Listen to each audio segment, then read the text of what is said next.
Hey folks, David Stewart here. Hope you guys are having a fantastic day. What are we going to do today on the stream? Sorry for the long lead in, but I had to get a lot of documents and stuff open.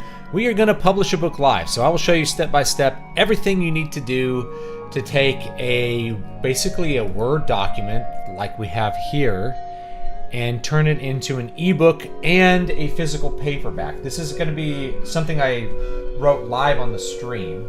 So the length is rather short for this story, but it should come out as like a small paperback, a little bit smaller than this one, and I'll show you a couple ways to format it. There's really no reason to not, even like a mini paperback, you can make a mini paperback pretty cheap, and a lot of people will still buy them. This little story that we wrote on the stream, you could have read it already if you were a part of the Patreon or the Ko-Fi, or if you support me on Substack or even YouTube, I think. So, any of those platforms will have gotten you the electronic book free. So we'll do the ebook first, then I'll show you how to take the stuff we have for the ebook, and then we're going to turn it into a little paperback here that will look pretty good, and you can put it on your shelf or print out some copies and sell them at a convention or whatever you want to do with your books. So that's our goal for tonight. Hope you guys are having a good one. This is something that a lot of people ask me to do because the process can seem somewhat opaque. And there's a lot of options that you're not sure, like what option should I pick? I'll tell you every option you need to pick. I'll show you exactly how to format the interior of your book, how to get the exact dimensions you're going to use for your paperback, all of that kind of stuff. And I'll even give links. Links will be in the chat, and I'll probably put them in the show notes like afterwards, because I just didn't think of like pulling up the links to like the KDP paperback format and that kind of stuff. We're not doing a hardback. I'll do a hardback another day when I have a hardback to publish. I might do like a hardback version of the first 3 Moonsong books, the Moonsong trilogy. So like a big hardback. So I may do that formatting. Anyway, I'm going to show you all the formatting, everything you need to know to do that. So let's start with the ebook, and let's just jump right into it while people are, getting in here. Might dial the music down just a little bit. And actually, that reminds me, I always forget to do this, like turn on the YouTube monetization. I don't know if there's too much else going on. Like Boy Scouts of America changed its name to just like Scouts or something, and people are like, "Oh, the woke has won." Boy Scouts, that's a long time coming. I have a little thread on it on Twitter. But that's an interesting piece of news. I can't think of any like big publishing news that I saw recently that I thought mattered. So if you have, just like let me know in the chat like what important things have been going on, like if any, and we can talk about those. Like the traditional publishing, this is all an indie publishing route. I already talked about how to do traditional publishing. So this is for people who just want to put something out. I'll go through that. Here's what you need before we start, actually, is you are going to need your document. You're going to need a document that has your book, okay? I'm doing this with Microsoft Word. People ask me every single stream for some reason, like, what program do you write on? The answer is Microsoft Word. You can use Microsoft Word 2010, which you can get still. I do use like the fully online Microsoft Word because I actually use the cloud saving feature quite a bit, because I'll be working on 2 different computers very often and a phone. So I have all of that stuff there. So I use that. I'll show you what you need to do for all of that. Okay. All right. So here's our document. First thing we're going to do is we're going to make sure the ebook is formatted correctly.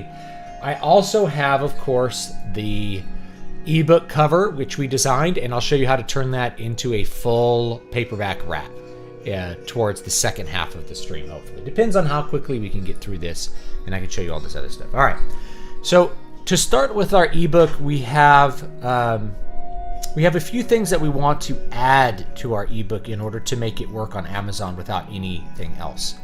We're going to want to add an about the author section. We're going to want to add some front matter and a table of contents. All that stuff is really easy. We don't need anything else for the ebook. Once you do the paperback formatting, you can, in most cases, just upload the paperback as the ebook file and it will just work. As long as you are following the style guidelines that I've given in my past videos or I'm giving in this video right now, it should work, okay? It used to be like years ago, you'd have to clean up the paperback file to make sure that it didn't, you had to clean up the paperback file to make sure the ebook didn't come out with a bunch of weird formatting. But ebooks, you can even do drop caps now and they work. The newer Amazon has kind of kept up to date with its ebook formatting, which is kind of a Mobi, like a Mobi 2.0 or something. So it should all work with the Amazon formatting without having to do anything. The very worst thing you might have to do if the formatting's not working is remove drop caps. So I'm going to show you, we're going to not do drop caps until we do the paperback for that reason, just to make sure. That's the only thing that you might want to not do is drop caps. Drop caps are this sort of thing where I pull this to the side and then we go insert, and we're going to go drop cap right here. Here, hold on, let me move this down so you can actually see it. There you go. It's this one over here, drop cap, and you go dropped, and there's a drop cap. And you could do it with a special font stuff, but we'll do that later. So the first thing we're gonna need, this is basically correct, but if you want to, you can size this up a bit. So I would just recommend you do that for your own benefit. For an ebook, it doesn't need to be centered on the page. You don't have to have any of that. Just bold will work. From here, we're going to go to layout. We're going to go to breaks. We're going to go to next page. Not just a page break will work, but for proper like paperback formatting, we're really going to want to go next page. Then we're going to put in our front matter. I'm going to make this really easy, and I'm just going to copy the front matter from another book, which should be able to work. So let me see if I can find that book real quick.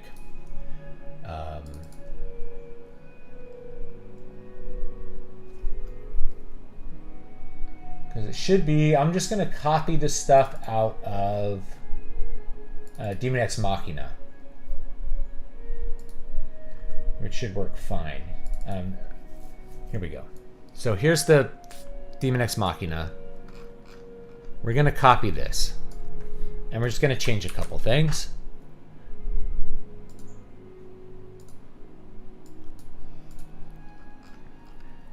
So your second page should be all your front matter.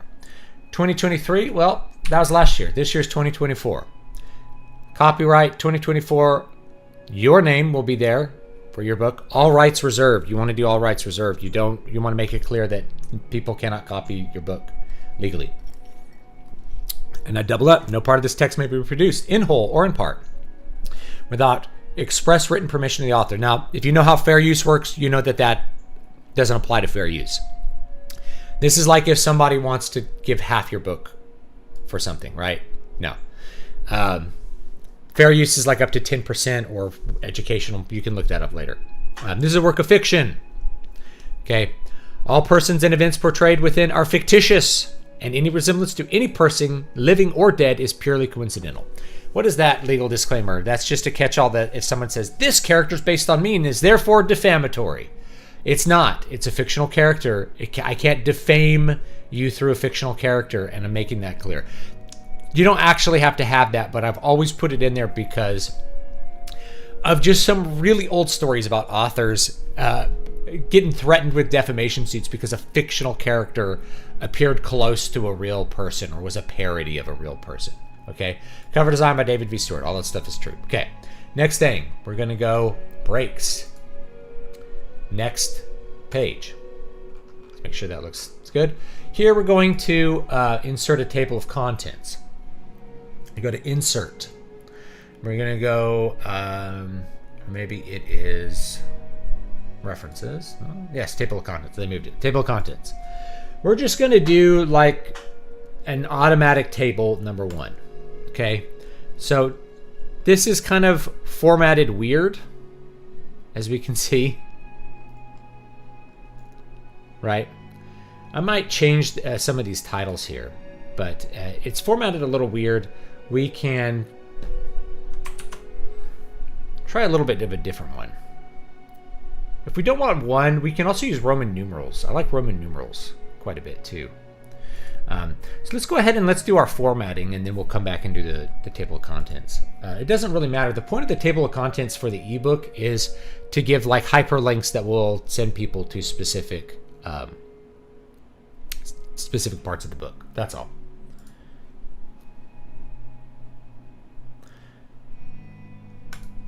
There it goes.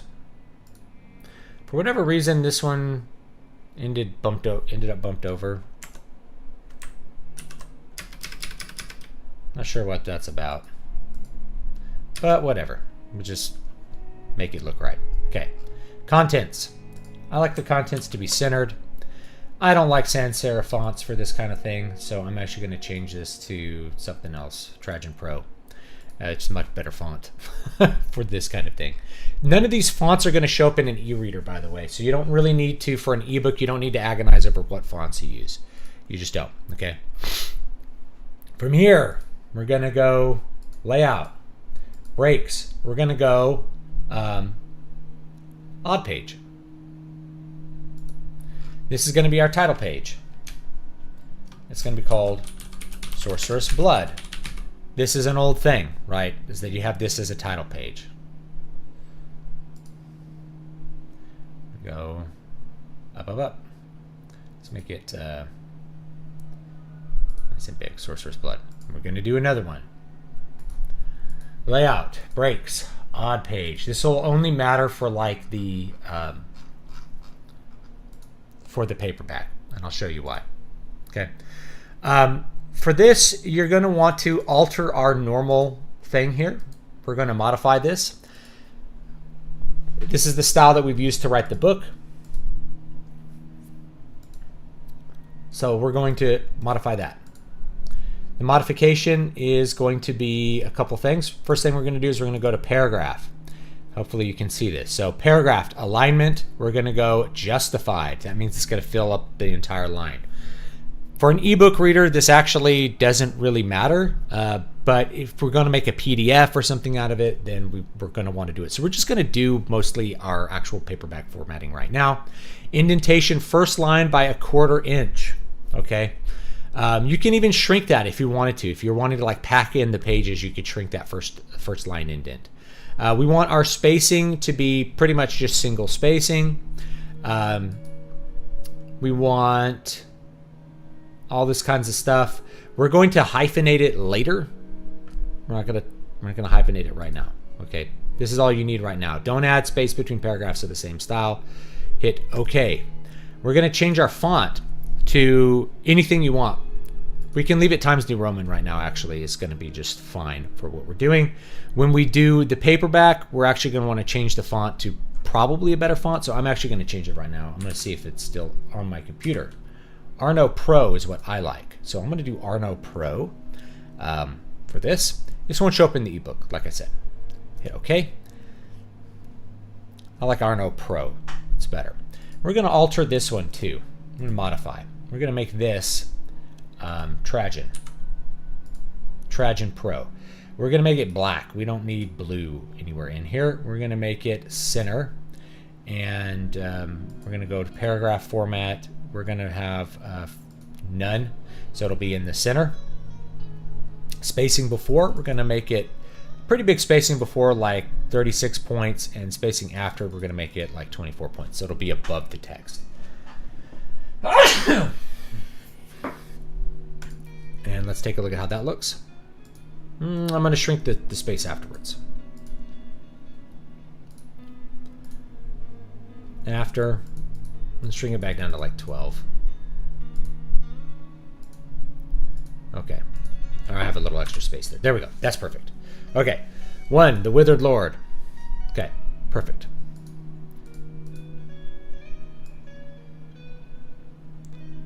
I actually want that all the way over.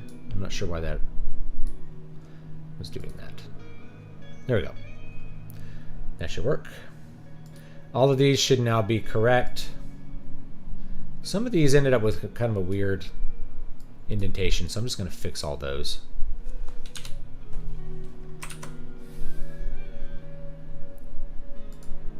There we go. I see. The number was automatic. Yeah, we don't want automatic numbering. We want this to be. I want this to not be automatic. That's a little weird. So we're gonna get rid of that automatic numbering right now. Another reason to do like Roman numerals.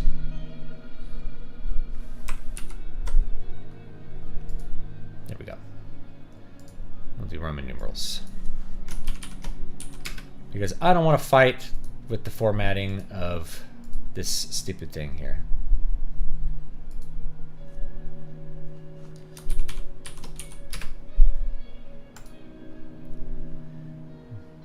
That should do pretty automatically now. Do IV. There we go. B. Right. Notice it's changing all the numbers as I go because of the automatic numbering. I didn't notice it was doing that, so we'll just fix it right now.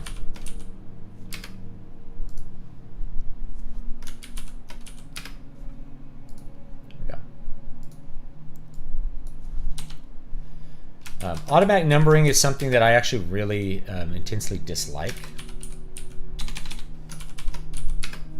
So,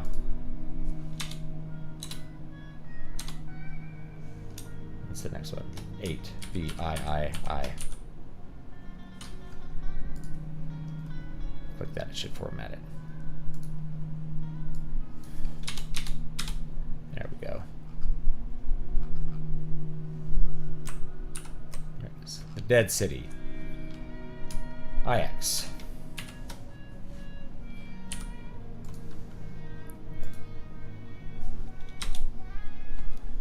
X.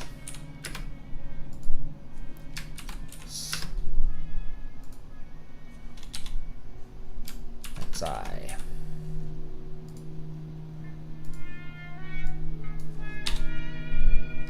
XII.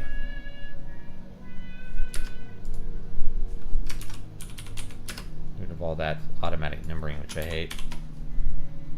There we go. I.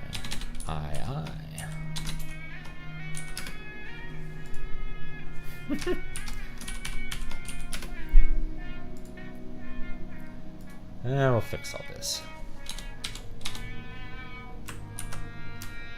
XIV. Make sure I didn't forget anything. 1, 2, 3, 4, 5, 6, 7, 8, 9, 10, 11, 12, 13, 14. All right. Did it again. All right. You could also do something like this. Like, we'll get rid of the period.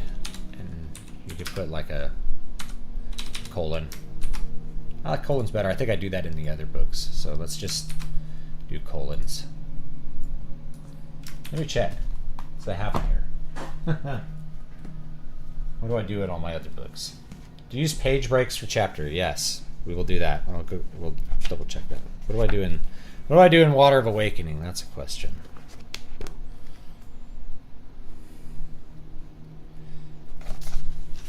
This is going to be kind of a cheap book, so I'm not going to do like a lot of. Oh, I did periods in that one. Now we'll do periods.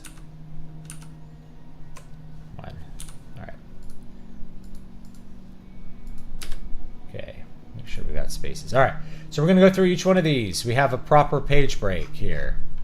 We have the boatman. We're going to put a layout, breaks, next page. Same thing. Layout, breaks, next page. Hightown, breaks, next page. The strike. Oops. We really want next page. Now the next page is important when we go to formatting our page numbers, which I'll get to. You don't need to format page numbers for your ebook. It's not necessary at all, and it won't show up. So don't worry about it for an ebook. But for doing our paperback, yeah, we're gonna want next page as our page breaks, not just page break. It actually matters. Because next page will make sure when you format the page numbers that they are showing up on the correct pages and are missing from the pages that you don't want them to be on. It'll all be pretty automatic when we're done here. All right, remains. All right. There we go. Dead Heart. And Goddess. All right. Last thing we need to put in here. Breaks. Next page. Last thing we need the about the author section. We're just going to grab it from this one. Select heading and content. Control C. Control V. Boom. There you go. All right. So this one's pretty updated. So I don't know if I need to change anything about this one. Yeah, you want to use page breaks for the chapters. It does matter. Otherwise, when you look at the ebook, like the chapters will you'll just see another chapter heading. It'll just flow continuously. It'll look like pretty much what you formatted as. Okay, so that's actually all we need to do for the ebook. Okay, I'm gonna save that. I'm gonna save it. Oh, I think it's auto saved. All right. Let's go ahead and do the paperback. It's still Arno Pro all the way through. Arno Pro. Everything should be Arno Pro. I'm not seeing any Times New Roman anywhere, which is good. It means we didn't mess up too bad anywhere in here.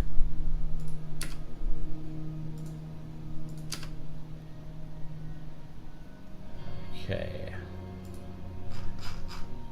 Are we seeing any Times New Roman? Another one I like is Caslon. I'm not sure which one you guys might like. We could do Arno Pro. There's also Caslon. Do I have it installed? I don't think I have it installed. I have to like grab it. Adobe Caslon Pro.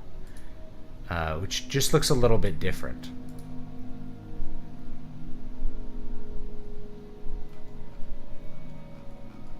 It's got a little more space around the words.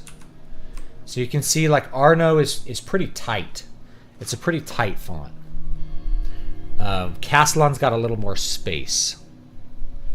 So for the paperback, it's not really changing the page count much. I don't think. Oh, we got a dangling page. Let's get rid of that dangling page. There we go. Well, I added 20. It added 20 pages. It's a more comfortable font. So it's up to you guys. Like if you want to save a lot on page count, or you want to. I'm not sure what we want to do for this one. If we want to save on page count or not. Let's make this guy a little smaller.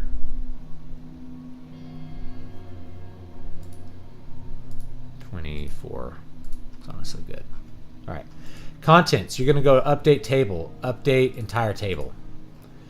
And then you're going to see about the author in here, and it's going to have all the correct pages. I just published a 23,000 word novella as a hardback. 5.5 by 8.5, 100 pages. That's interesting hardback. I probably wouldn't do something that short as a hardback because the printing expense is so high. I'm just not sure if anybody would like. I'm not sure if I could justify the cost. This thing is like 15,000 words or something. It's pretty short. So I think I'm going to stick with. I think I like the Caslon. Caslon's it's a big enough font. It looks better at. This is an 8 by 5. I don't know. What do you guys think?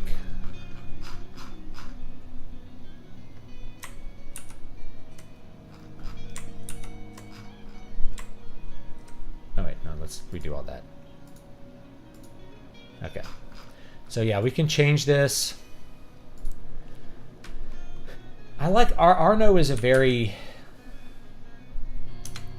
you can see the difference here. It's a lot tighter font. I'm not sure if I want it to be like feel really roomy or not. I don't know. So, I don't know. I think I'm going to stick with the Caslon. I use it for some of my smaller books and it works well. Now, next thing we're going to format before we go further. Okay, so this is good enough for the ebook, by the way. So this is fine for an ebook. In fact, we're going to save a copy. And we're going to call this one Sorcerous Blood paperback formatted. And then what's today's date? We'll just do 5/2024. Okay, that's fine for now. Actually, where is it? We'll put it in the Eternal Dream folder. Eternal Dream Shorts. All right. Save. All right. So now it's in the right place. I'm not just going to lose the document in my documents folder of thousands of documents. Okay. Layout. Margins. We're just going to go custom margins here. We want everything set up as a gutter. Hopefully it's different, odd, and even. Well, I already did this, but like whole document, you want mirror margins. You want 1/2 inch all the way around for it to look generous. You could shrink that if you want to. I could show you some ways to like really shrink it to like knock a couple pages off, right? Layout, different odd and even pages. Header, 0.3, all this should be the way that it works, okay?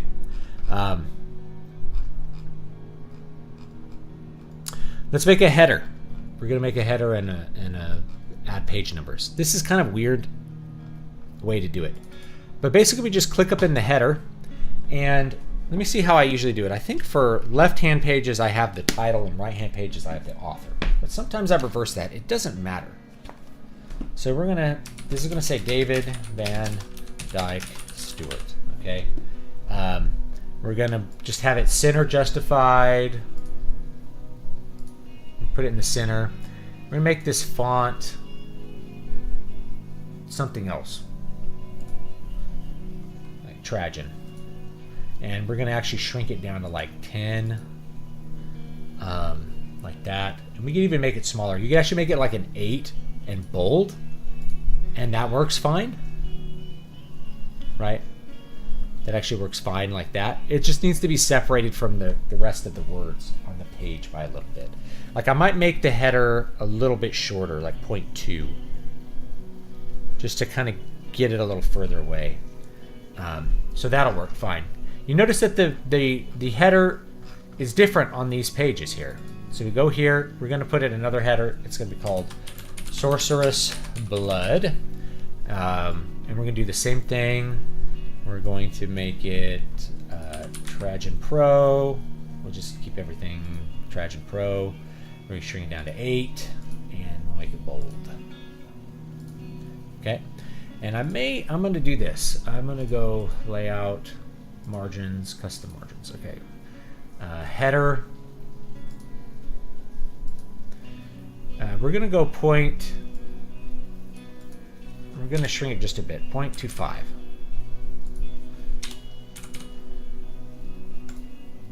There you go.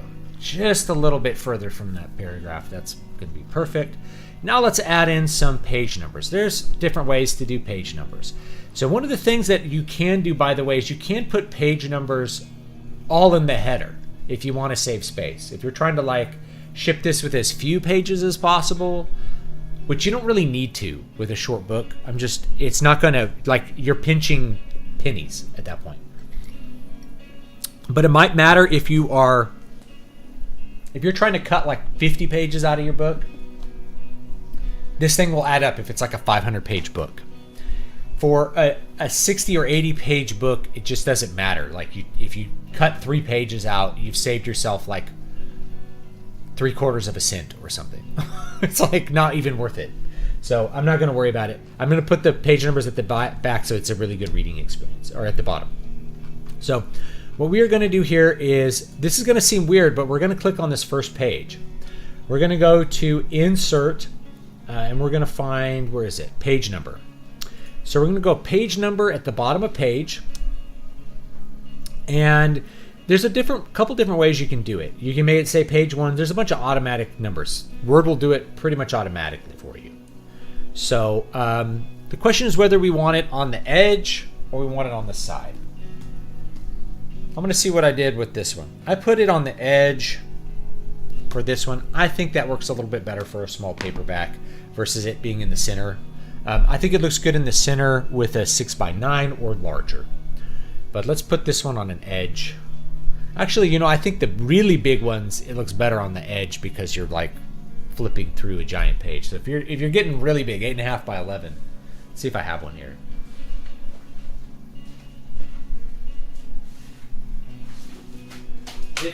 If you were lucky enough to get the Krampus Christmas collection. I'm not sure what I did with this one. Let's find out. Krampus Christmas 2020, the 2020 book.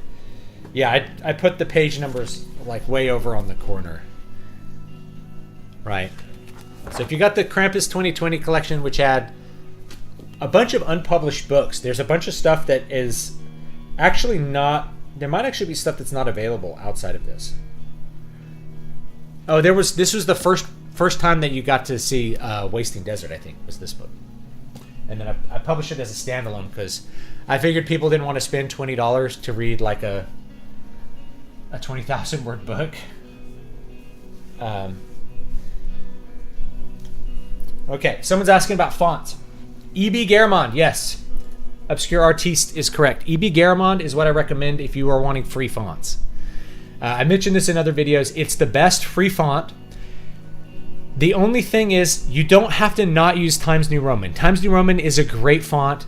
Don't be afraid of using Times New Roman. It's a great font, especially if you're doing a small size book. So an 8.5 or an 8x5 book, Times New Roman looks great on this size book.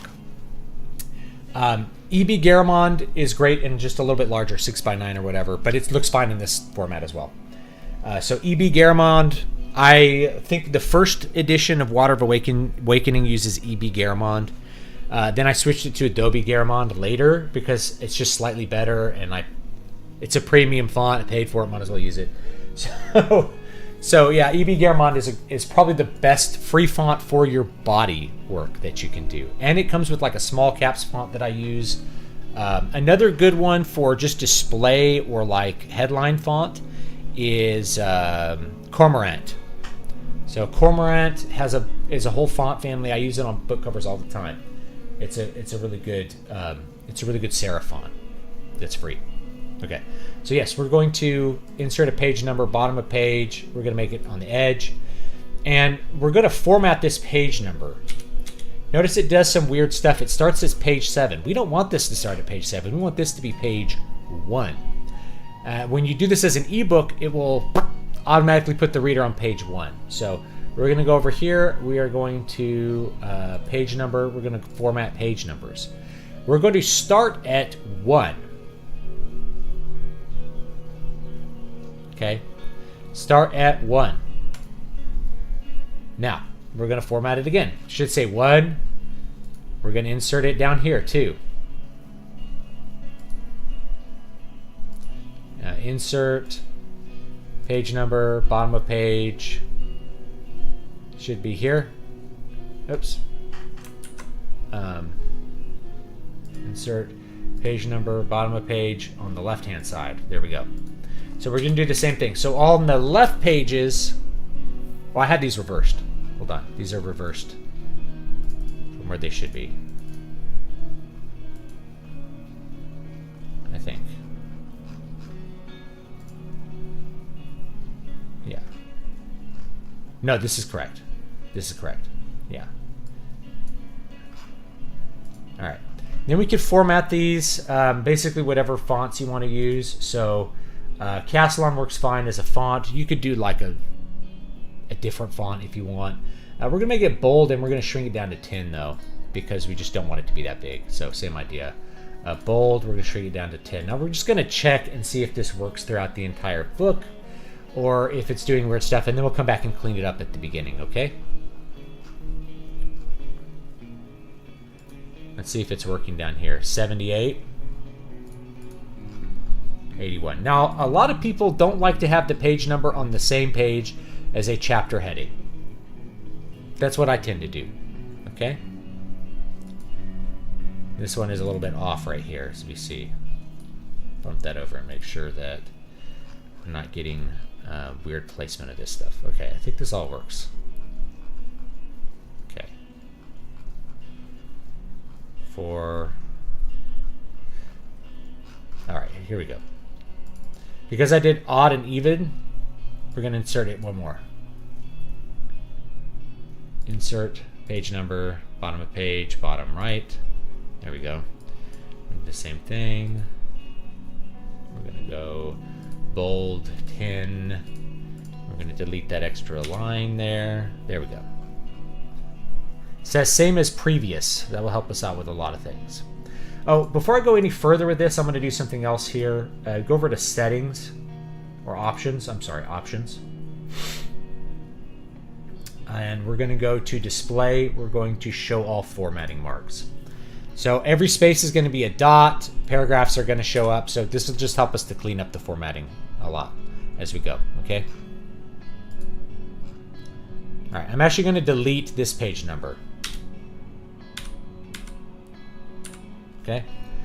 Why would you delete this page number? Well, that way every single chapter will not have a page number, but the page after the chapter will have a page number. This will also get rid of most of the page numbers on these like hanging pages.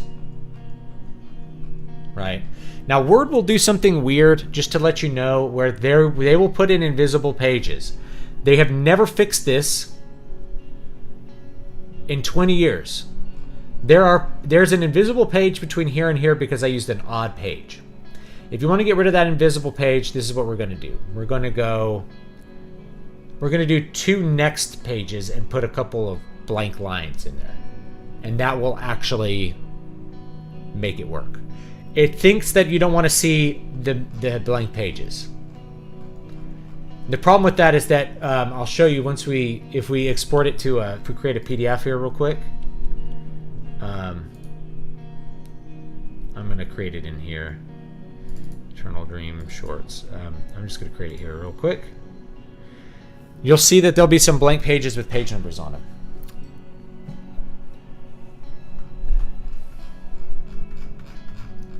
Nope, it didn't show up. Okay, perfect.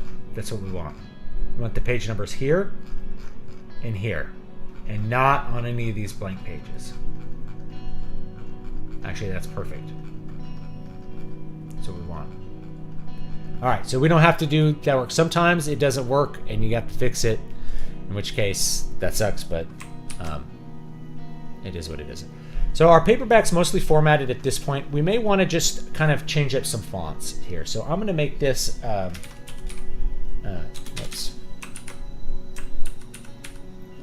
going to go to Cinzel. Cinzel Decorative.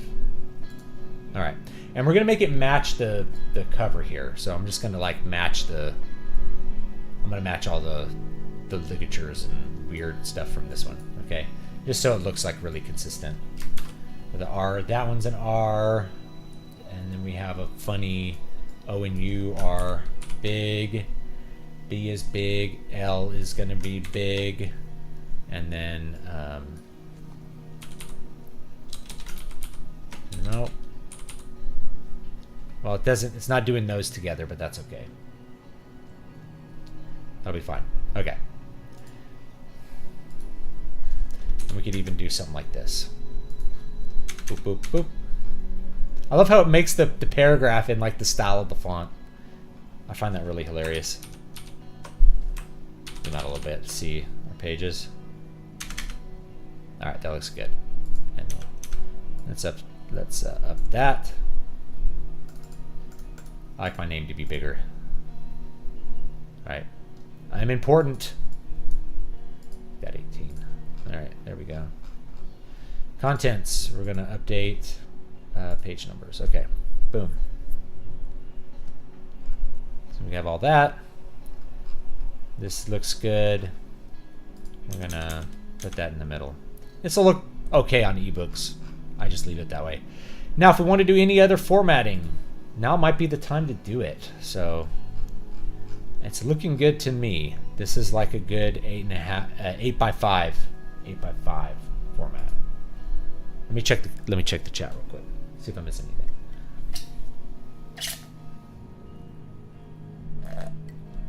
If you don't have Arnold Pro, what fonts do you recommend? Obscure Artiste already answered that with the answer I would give. E.B. Garamond is the best free font. Otherwise, don't be afraid to use Times New Roman. Why are all the newspapers still printed in Times New Roman? Is it because they don't know anything about fonts? No, it's because it's a really good font. I can pull out, big name books that are in Times New Roman. Times New Roman is a fine font. Don't be afraid of it.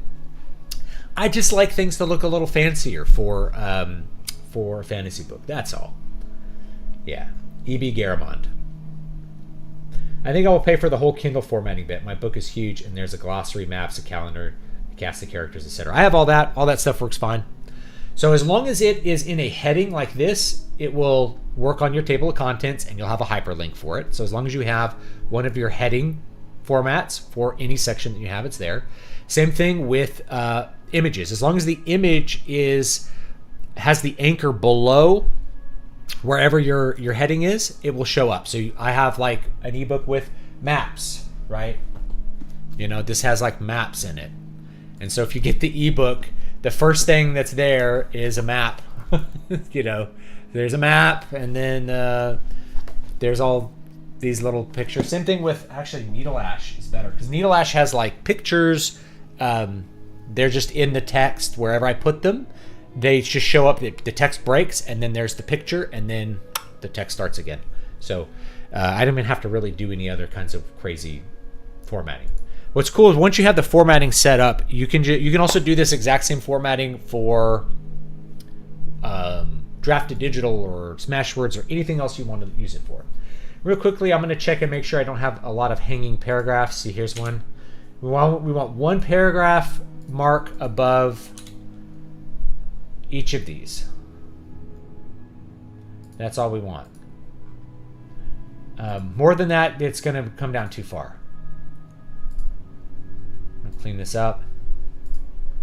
Looks good. Now, should we do drop caps? I like drop caps, so I'm going to do them. And we'll see how they look. If they look bad, we'll take them out of the ebook. No big deal. All right. Drop caps are really easy. Let me show you how to do drop caps. Let's see in a little bit. Okay. The music stopped.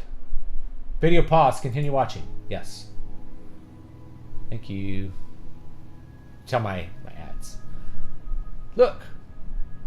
In Japan, you can buy grassroots guitars, and they're better than Gibson, but they're like $300. It's like, yes. Japan, you can get better guitars. That happens. All right, where were we? I have to make sure I look at the Restream chat, because I know sometimes there's people from other sites besides YouTube talking. All right, drop caps. This is really easy. Let's decide on our drop cap font. What did I use in Wasting Desert? That's what I'm going to use in this one. Did I even do drop caps? Well, I'm not sure what I used. I'm looking at it, I'm like, I don't know what this is. Whatever. I think I have an idea of what it is. So let's find out. We want to pull that over. We're getting rid of that enter just on that one. We're going to change the font before we do the drop cap. I'm going to type in cap.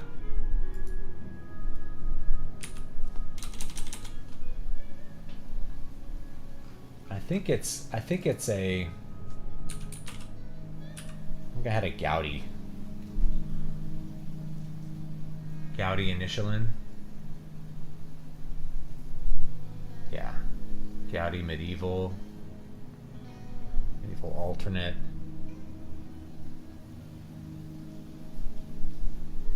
I think I had two of these. It might have been EB. Let's check out if the EB had these ones. EB.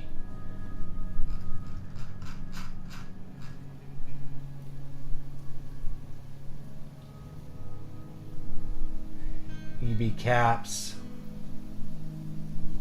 You can use a couple ones. Eileen caps.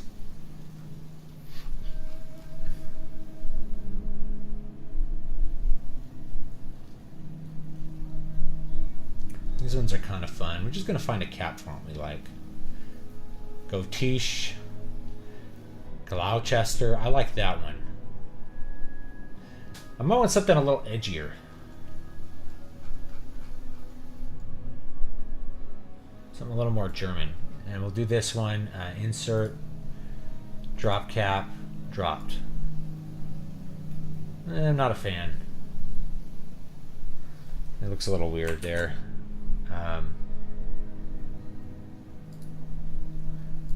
Now that I see it, especially the letter I. Find a good cap font. Art Nouveau caps. We don't want that. That's too fancy. What do you think of Baskerville font? I think it looks good. Yeah. Bookman and Baskerville both look good. Bookman Old Style. Book Antiqua. Where's Baskerman? Or Baskerville? Do I have it in here? Baskerville Old Face. Yeah, it looks good. I think.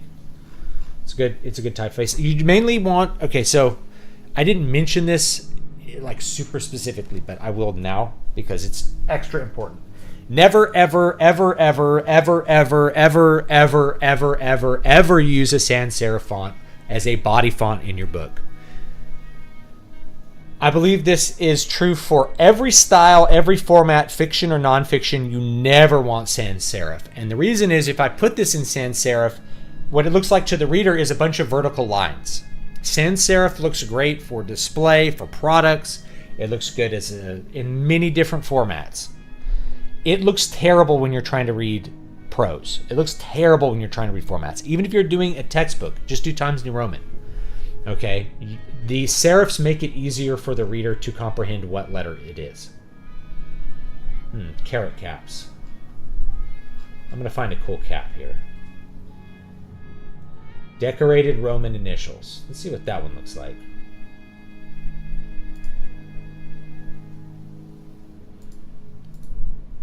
I like it. It's okay. It's a little big. I might make it like two lines instead of 3. And we can try a couple different ones out so we can really see them. Germania, Roman initials. Some of these are just a little more complicated than I would want them to be for this book.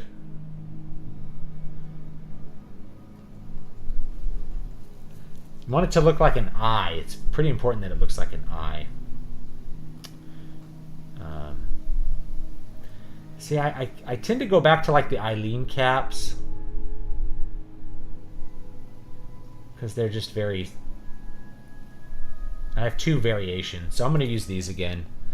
Let me see what did I do them for 2 lines in this one or 3? I'm not really sure. No, I did 3 lines. All right. Okay. I saw a cool formatting thing I did in this one, which is I put a line. You can't see, but like I put a line under all of these, and I like the line. But I'm not sure if I want to do that here, so I'm just going to keep it the way it is. This is, and we'll go through, we'll do this. Same idea. We're going to first change it to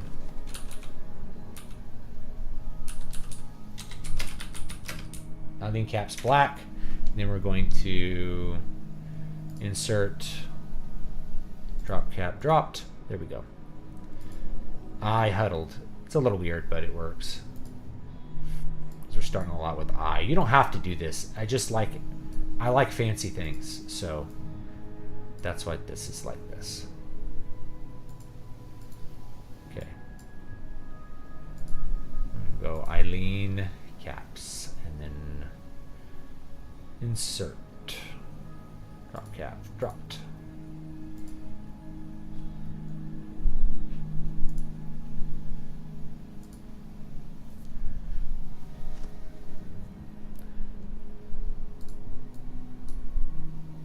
Centaur font. I don't think I know that one. I don't know that one. I'd have to look at it. caps. Like that. All right. Insert. Dropped. Hightown was like a breath of fresh air. Night. And so what's cool about Eileen caps, I remember why I like this cap font a lot. And the reason is because you have two different variations. You have a black and a white variation. So if you feel like you're seeing too much of the same letter, you can just do the alternate. And you can even do multiple different fonts for drop caps. I do that too. This is a subtle thing that probably no one notices but me, but it's part of my product and I want it to be that way. If there's too many T's or something, then I just, I'll just do a different font entirely because I just want it to look different on every page, right? Now this one's a little bit interesting as far as what do you do with the quote. So we'll try the quote here. We'll see if we can format the quote. If not, you can just leave the quote off and people will get what's going on here. Eileen caps. Insert. Dropped. See, it wants to do that. So instead what we'll do is we'll delete that and dropped. And if you want to, you can put a quote here and just make it like Arno Pro and just make it very, very small. Make it like 18. The problem is, see how low it puts it? It's a little bit annoying. So one thing, it's like I said, it's just hard to do the quote format, so a lot of times I just leave it off. Just leave it off. Departure. We have another T. How many T's do we have? Let's see here. I, S, H, N, T, W. We'll do the other one for this T.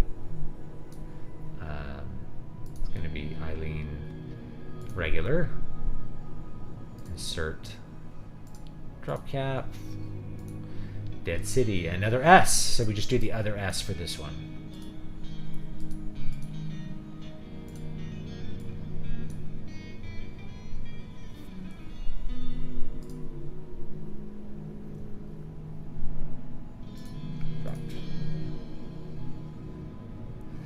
If you feel like this is a little too low, you can always play with like the exact placement of them as you go, but it actually doesn't matter that much. Usually the default is going to work just fine.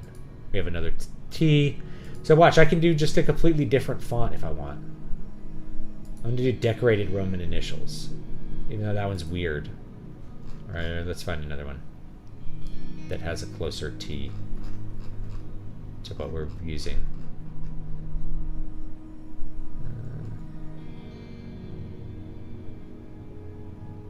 All right, we're gonna do that one, and drop it. I don't think I like it. I'm gonna go back with.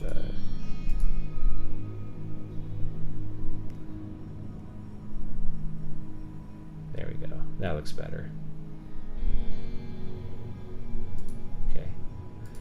Remains another W, so we just do the opposite one, the black, and wait, yes, insert. This is a little extra work, but it's fun,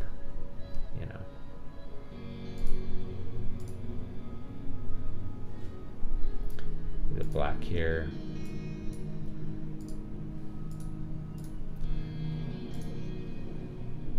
Same idea here. We'll just delete the quote. We'll make this a nice big T here.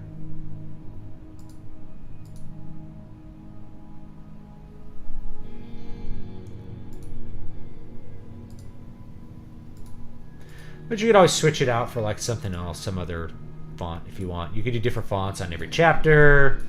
You can find them all on like 1001 fonts. I can actually give a link for a big page of these kind of fonts.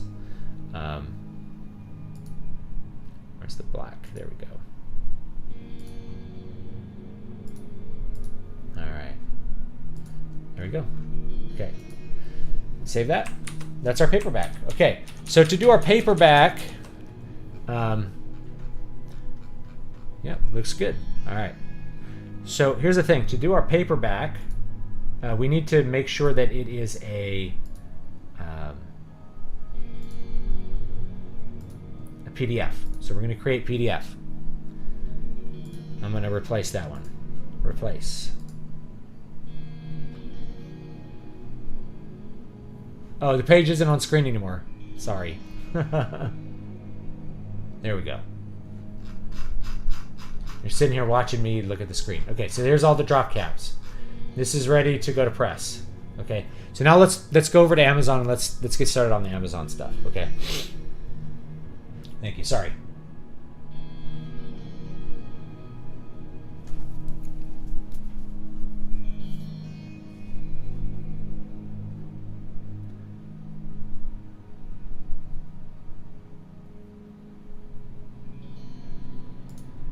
All right. So let me. I'm gonna go here. You're gonna go to kdp.amazon.com/bookshelf, and you're gonna log in. If you don't have an account, you make one. It'll be attached to like your regular Amazon account. You can see here's a bunch of different books that I've published. We're gonna create a new one. Actually, before I do that, we're gonna go to the Kindle. Not the Kindle. We're gonna go to the Vela dashboard, and we're going to unpublish it from Vela. And that's just because nobody reads anything on Vela. So we're going to unpublish the story.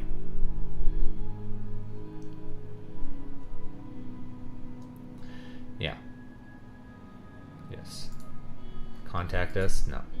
I want to unpublish it. I'll manage your story. I've always just unpublished it like immediately.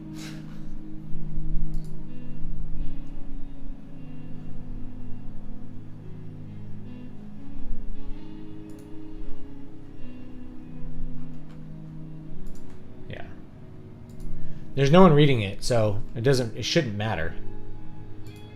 Edit the episode. I've always you should be able to just unpublish this. But I haven't used it in a while, so this might be like a new thing.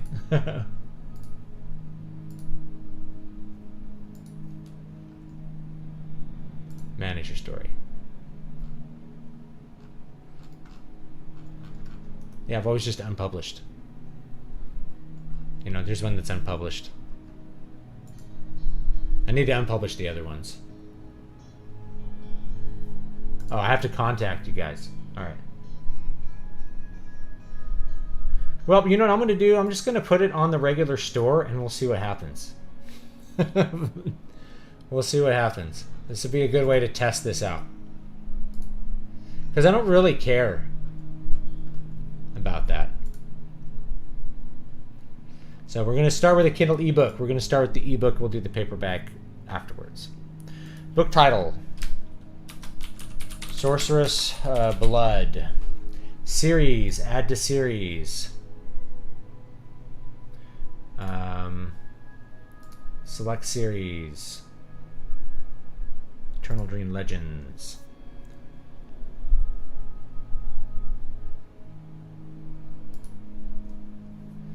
Novella. Let's call it a side story in there. It's kind of cool that you can do that. All right. Edition number 1. We don't need that. Primary author: David V. Stewart. Contributors: optional. We don't need any of those. All right. We get to write a blurb. We didn't write a blurb, so let's write a blurb. Okay. Blurb. Easy way to write a blurb is to think of it in 3 parts. We're going to think of a tagline here. Well, let's turn off all that formatting. That would drive me crazy.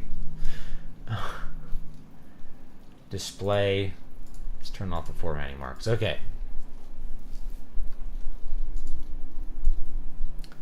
What's our character's name again? Do you use KDP and Ingram Spark? I can't remember. I don't use Ingram Spark. I would never. Well, I wouldn't say I would never.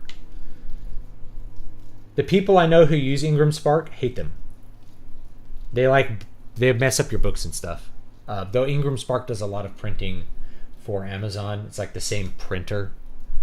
I don't use Ingram Spark for anything. I might use Ingram Spark to get like a flip book onto Amazon, where like one side is this and you flip it over and it'll be like a different book going from the other direction, like a double book thing, just for fun. But like I've tried, I know how to format that and I actually have done it, but it's really hard to get it into a storefront where people will buy it. That's the problem. So yeah. All right, let's write a little blurb. His name is Xander.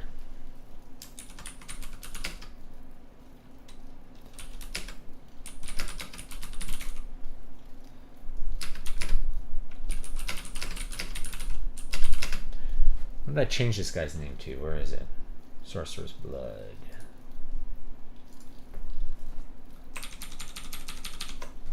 The Withered Lord.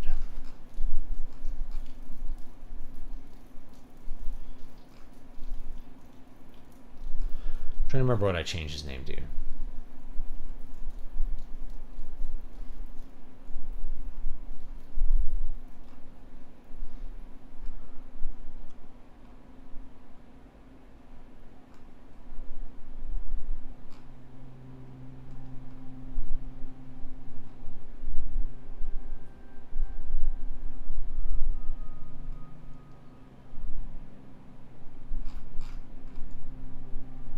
I don't remember what I changed his name to.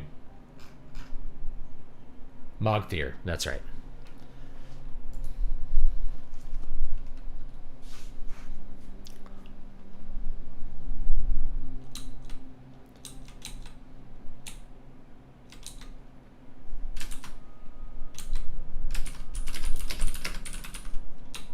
Xander's on a mission.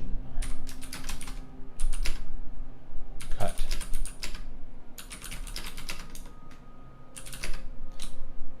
Say cut.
A lot of times I like to end a blurb with a question. It doesn't need to be really complicated.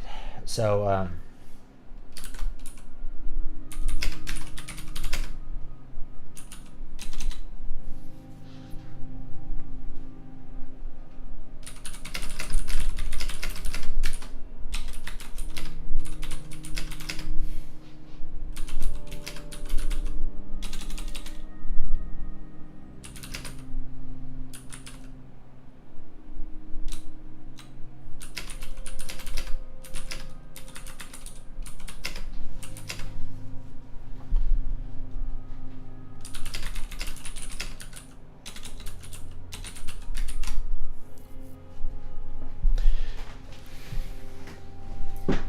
right. Ending that question. So this is probably a good one. I'm gonna check it with Grammarly just in case there's something weird here that I'm missing. The still living. There you go. Is but a boy. Nope. Indeed.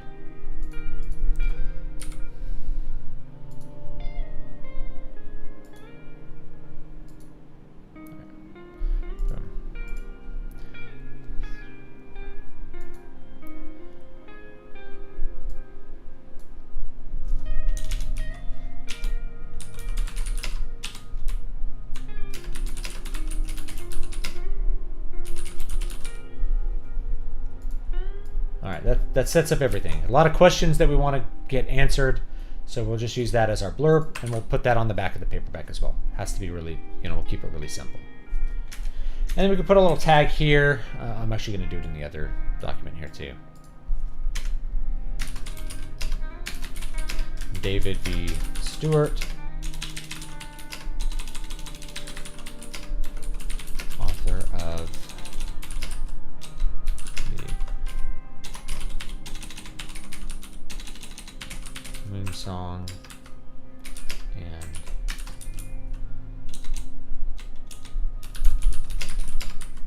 we'll do another popular one, Eyes on the Walls.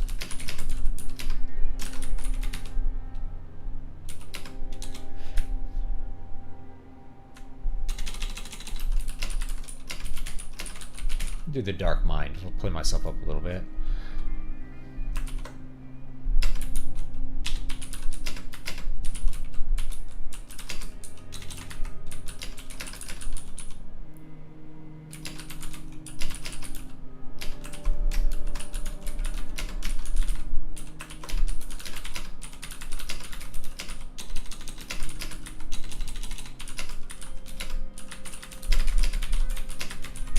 This is all ad copy.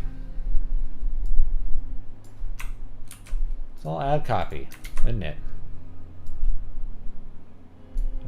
Just make it bold.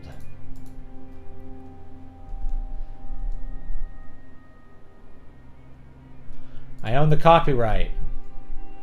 Sexually explicit images or title? No. We're skipping the reading age. Categories. We're going to choose our categories. Really simple. We want, I think you could pick 3 categories, but you're definitely going to want science fiction and fantasy for this one. Fantasy, and this is not myth and legends. We're just going to do, should be dark fantasy. Dark fantasy works. Gas lamp, that's not what we're doing. They keep adding stuff here, so. We're going to add another category. We're going to do horror. They have horror on here.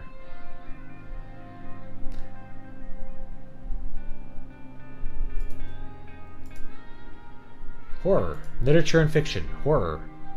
Oh, dark fantasy's already on there.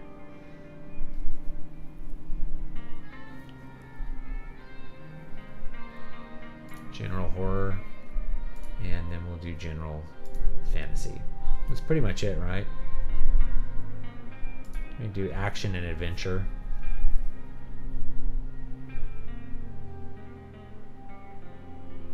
Sword and sorcery. There we go. All right, those are our categories. Those are like the main things that you want us to have those categories right. There's actually a bunch of hidden categories that you can get support to just add you into, and that'll work. Now, keywords. Let me pull up a piece of software for you guys in case you've never seen this before. Let's see if there's anyone else here. All right, we're gonna pick up Rocket. KDP Rocket. There it is. May update at some point. We're just going to go to like a keyword search. What was that? Oh, paper fell off. The paper's falling down.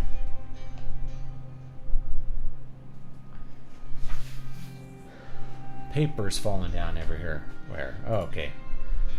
It's going to update for me. All right. Keyword search. We're going to want fantasy. I'm going to find this bunch of fantasy. And we can search from there.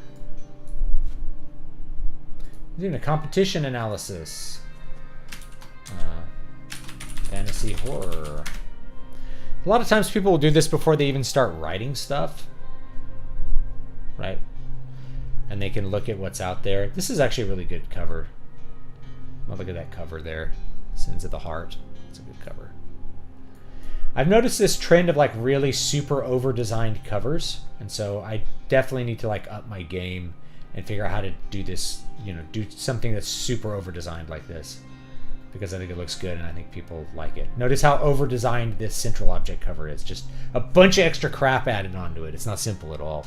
But it makes it look like it's, I don't know. I'm not a fan of it, but, you know, may be doing a good job. Yeah. So, yeah. Someone said, yeah, I don't use Ingram Spark. All right, we'll go back to keyword search. So we're going to add a new search, fantasy horror. I want to see if there's any kind of other ones that like will, you know,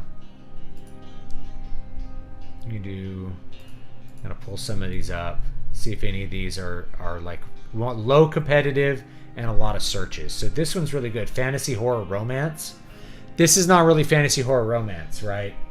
But you can see that there's a lot of people looking for it. Try horror fantasy. Same idea. Doesn't really matter. Yeah. None of this stuff. Dark fantasy and horror. Nothing. This is stuff that you're going to put into either ads or into these keywords. We're going to pick some basic keywords though. We're going to do fantasy horror. We're going to do dark fantasy. We're going to do assassin. We're going to do... what else do we want to do? Sword and sorcery. We can just add some of these on there. Whatever's there, right? What else are we going to add?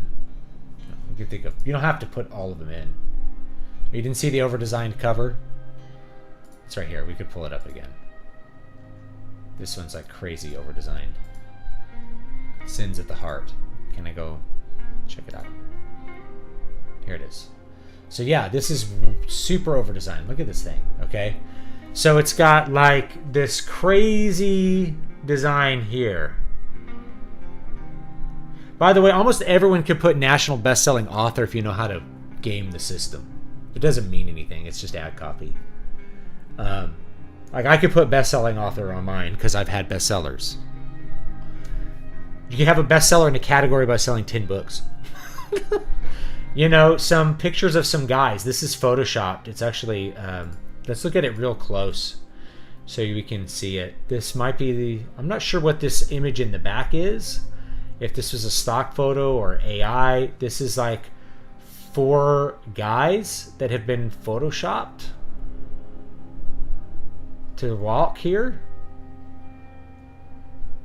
You know, I don't like, it's not harmonious at all, but like the, you know, the S that's slightly big kind of fitting into this stuff kind of reminds me of what I did for like eyes in the walls. You know, adjusting the way the serifs work. You can do all this in Adobe Illustrator or even Inkscape. Like this kerning is actually not the best, but you know, it everything kind of is stuck together. Book 1 of the Sin series. Like I don't know where they got the background image is so much more interesting than these 4 guys. I would just like lose the 4 guys. I think the 4 guys are there to sell to women. It's like there are men here, and like pick your man. You want like the rocker guy? He might be in there. He might be cute. I don't know. You know what I mean? So it's a good design. I'm wondering where this background image came from, or if this was an AI image. It looks good, whatever it is. Like it seems like a waste to take something that looks this cool and then just like paste 4 guys over it. But it could be that they just made this as an AI image to like make it, you get this sort of overwhelming feeling of there are many details and this is sticking on top of the details. So I don't know. Most people are using AI now. We got to be honest about that stuff. All right. Anyway, it's cool. Where was I? Keywords. Magic. What else? Murder. Necromancy. High fantasy.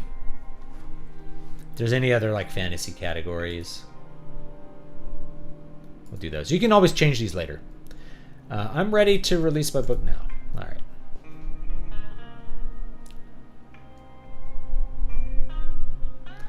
We are not doing digital rights management. So for this one, we're just going to find our... Let me pull this off to here so I can look through all my documents here. Should be under Eternal Dream.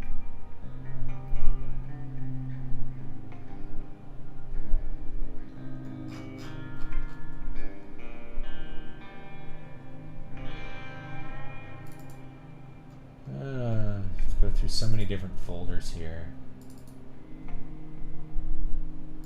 Alright, Sorcerer's Blood, paperback format. Alright.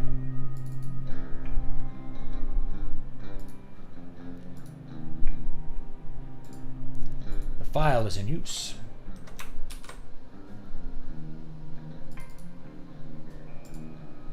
That is, I've never had that error before. Whatever, we'll save a copy. We're gonna go put it in our Google Drive. Eternal Dream Shorts, Sorcerer's Blood. Okay, and then we'll just do it from there.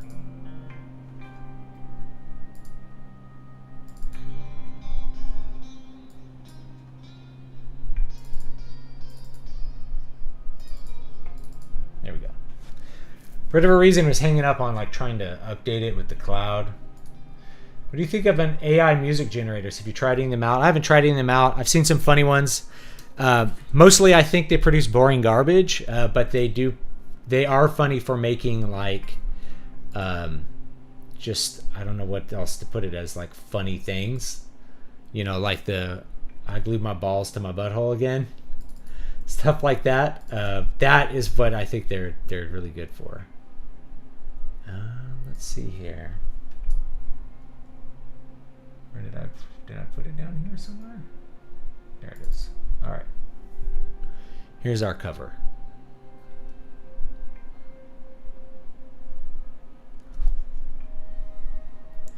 Did you use AI tools in creating text, images, and/or translations in your book? No. You can preview the ebook. We'll do that to see if like the formatting is correct. The preview generally works pretty good.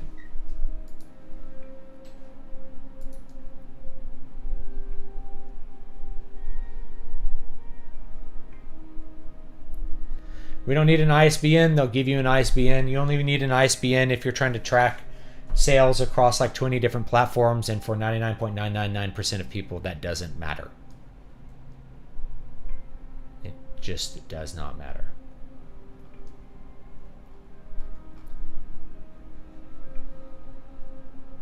Actually, I'm going to go back to...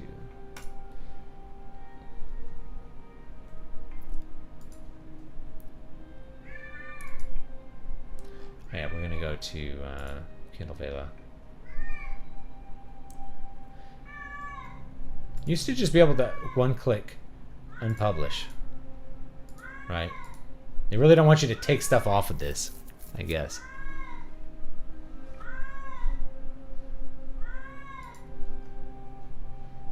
You could also alternatively delete like everything, right? Like you just delete it and make it blank, possibly.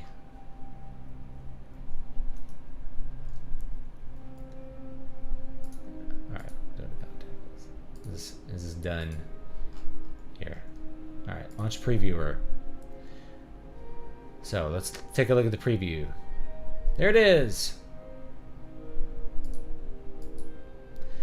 Notice this looks a little funny. Don't worry about it. You know, you could fix that if I could fix that if I wanted to, but I don't think anyone's going to care. Contents looks good. Sorcerer's Blood. Notice it like automatically gets rid of those extra paragraphs. 1, the Withered Lord. Notice the drop cap even looks correct. Perfect. We can click here. Failure. All right, looks good. 1 spelling errors. Spelling error.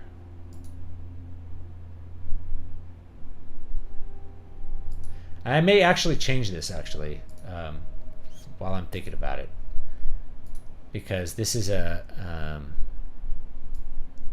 I think I can do it right here.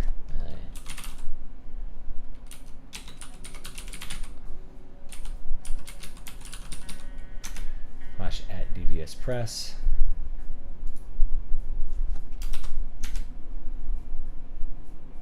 Yeah, I'm gonna change that later, but I think I'm just gonna leave it for now. This link still works, so yeah, that's not an issue. All right.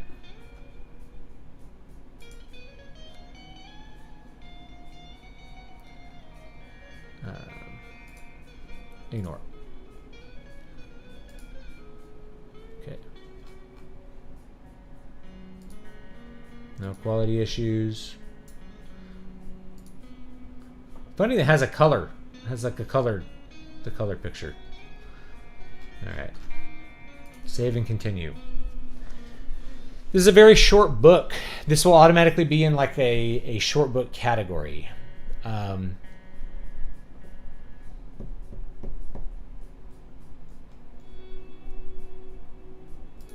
We're gonna make it 99 cents.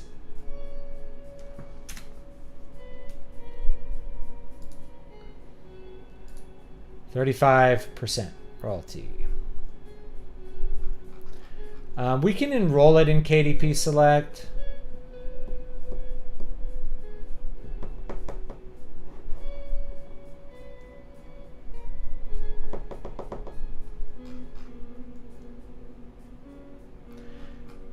But I don't think we're going to do that, because we can also do this as a... I think I'd rather people buy it for 99 cents because it's short. I think I'll make more money that way versus people just trying it out for free. You can get it. My readers are probably already read it for free anyway, so I'm just going to keep it out of that. So there's no like free readers. And this one being the one that puts you on the map. Yeah, right.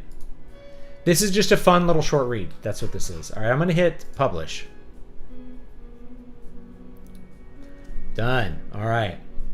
Start your paperback now. So we're going to leave this here for now. And for the paperback, we need to make a paperback cover. I'm going to take a break and get something to drink, though, because I'm thirsty and it's really hot today. It was like almost 90, which is sticky in Houston area.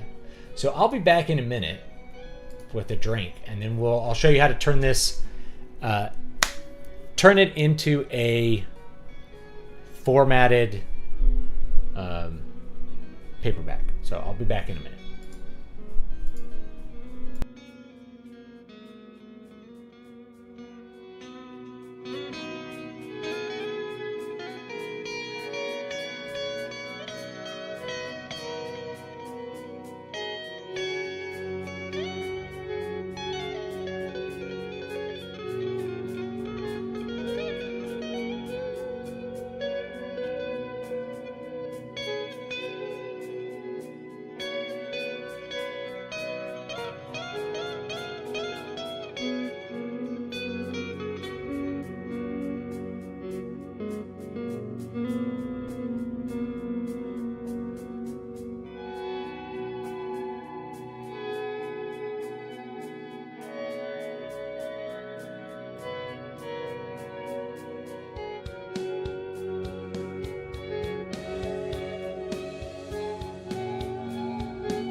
All right, I'm back.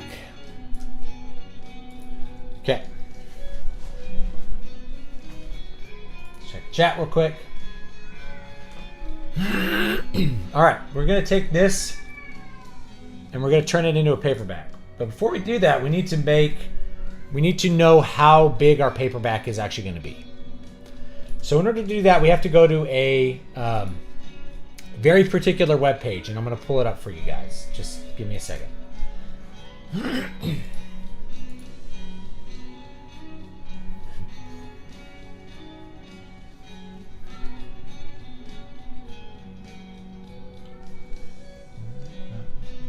Where is it?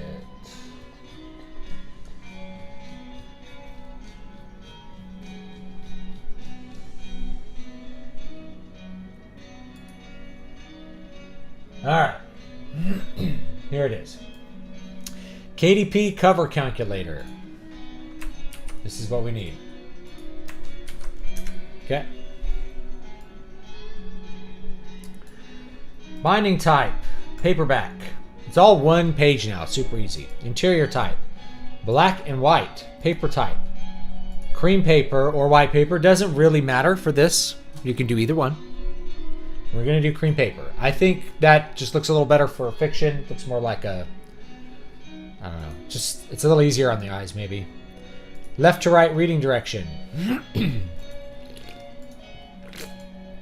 5x8.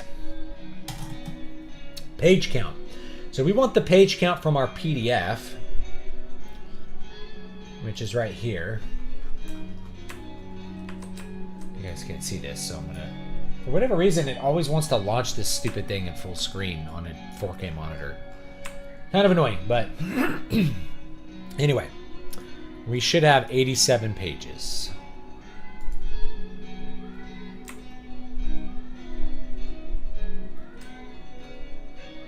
Let's see here. 87 pages. So we're going to put in 87 pages. Sorry, excuse me. 87. Calculate dimensions. It'll give you all your dimensions to set up your document manually. We're just going to use a template. So it'll create a little template for us. Here it is. We have a PDF and we have a PNG file. Doesn't matter which one you work with. To begin, sorry, excuse me. We're going to open, should be able to open with Adobe Photoshop. Here we go. So this is how big our paperback cover is going to be. Exactly. This is really easy. All we're going to do is we're going to make a bunch of guidelines because we're not going to see this when we're done. We're not going to see any of this. So we're going to grab on the rulers and just pull some guidelines down to show us where things are. This pink area is what we call the bleed. Your book will get rejected if anything's in the bleed. Any words are in the bleed. You can have images in the bleed. You can't have words in the bleed. Okay. So they don't have to be like exactly spot on. It's just a general thing to make sure you're not doing anything messed up. I'm going to pull one to the top of the bleed. So we know the middle line here is where the actual cut is going to be. That is where they're going to cut the book.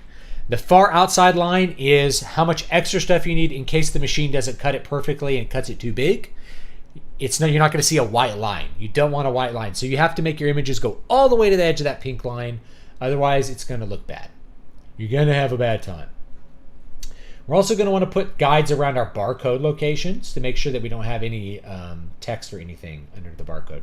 Sometimes this has been a problem for me in the past because with the barcode, the images will, for whatever reason, trigger it. And the Amazon will say, we can't publish this because there's images underneath your barcode. And I'd have to go back and put a gray square where the barcode is. Even though I don't want that, because then there might be like a little gray outline around it. But some Indian doing the tech support part of it, getting paid $2 an hour wants you to do that, so you do that, and you just be thankful that you're able to publish things on Amazon. Get them all lined up here. Want some on this part, want some right there, right there, right there, on that dotted line. The dotted lines where the edges of the spine will actually be.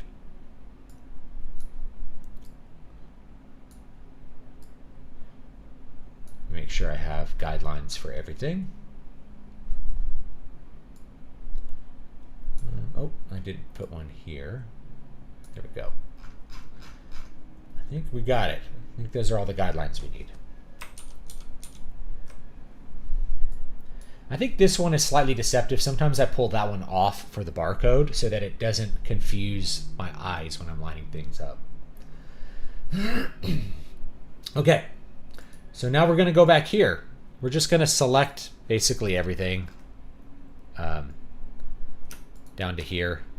We don't need any of the other stuff, and we're going to copy it, and we're going to come back over here, and we're going to paste it. Okay. Then we can move it all around to wherever we want it to be.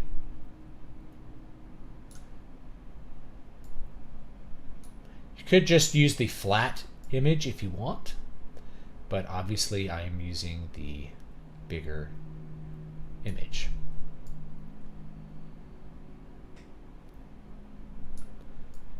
And we're going to just position it inside the guidelines here, because we did design this as an 8x5, so everything should fit just perfectly inside the 8x5 guidelines right there. Yeah, that's perfect. Okay. Excuse me. It looks a little weird right now. That's okay, because we're going to clean it up quite a bit. Click that. There it is. There's our paperback. Now, I'm going to do something kind of funny here. I'm going to pull up Discord, and we're going to go over to, where is it? Private direct messages, Midjourney bot. Okay, we're going to find, these are all little pictures me and my kids are making. We're going to find wherever we made that image. Okay, so here's the image we used. So one of the things that we can actually do, if we want it to wrap around the cover, is we can generate a variation, stick it on the other side, and just like paint out the parts we don't like. We can also zoom this out a bunch. So you can zoom out 2x. And so you're just, you zoom it out more, and it'll generate more stuff to the side that you can use on the other side. The other option is we could just have it be black, which also works. But if we're using AI images, we really have options to do like crazy stuff, which is just not an option if you're doing photocomping, which is fun. I'm sorry, you guys probably can't see that. There we go.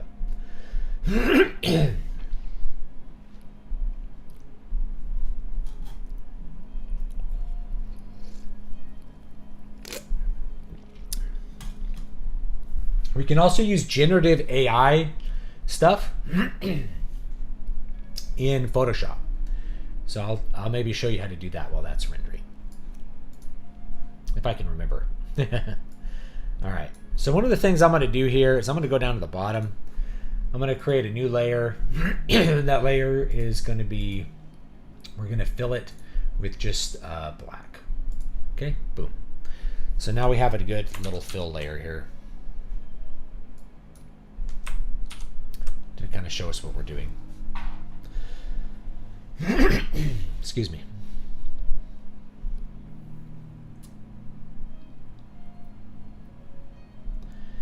Then we can put our blurb right here.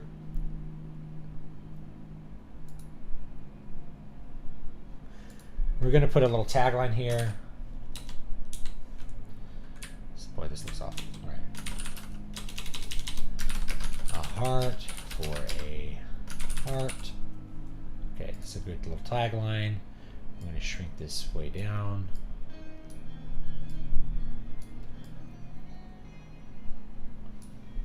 I'm going to put this way up at the top here. There we go. A heart for a heart. We're just going to make it white for now. Main thing what we're going to end up doing is just copying the style from this other thing. That is not Trajan Pro 3. It is not using Trajan for some reason. There is some kind of error going on there, but that's okay because we're going to use Cinzel.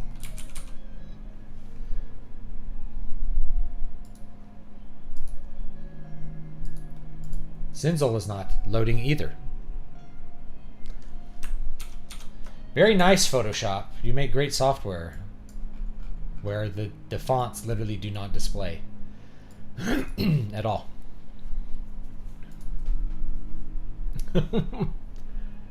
Yeah, this isn't Cinzel. There it goes. And do Cinzel decorative. Oh, that's why. I see why. I see why. That's really stupid. But we can do regular Cinzel. There it is.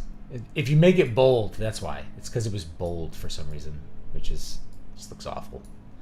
You want to choose the, if you want it bold, you want to choose the actual bold typeface. Right? You wanted the bold version. In fact, we will use that. We'll use the bold. A heart for a heart. There we go. I'm actually going to pull this guide off because I don't want it. It confuses me. This is the actual, these two are the actual guidelines I want to use. Heart for a heart. Okay. Let's make a text box.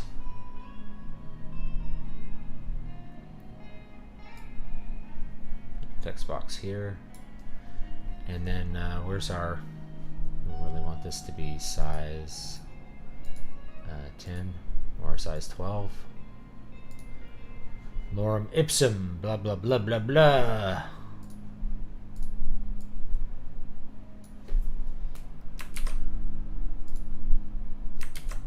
All right. This we want Caslon Pro regular. All right. Want some paragraph stuff. We want it justified like that. That's gonna look good. We're gonna put some. Can I move this? There we go. This is gonna be like 11, but also bold. Eyes in the walls is italic.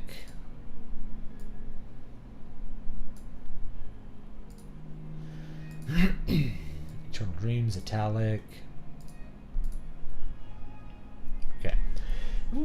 If we want to make that blur bigger, we can. I might put some branding over here for my stuff.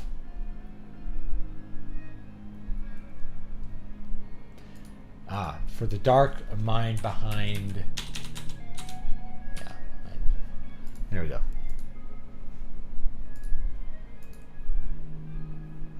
I guess another thing you could do is make the cover design front and back from the start, but then you'd have to have an idea of how thick the spine will be too. Yeah, I just start with the main thing, which is what the readers are going to see, which is this image.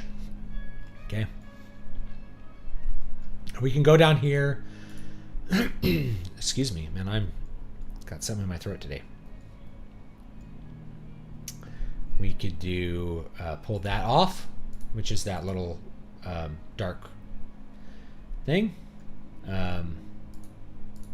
Leave the smoke. That's fine.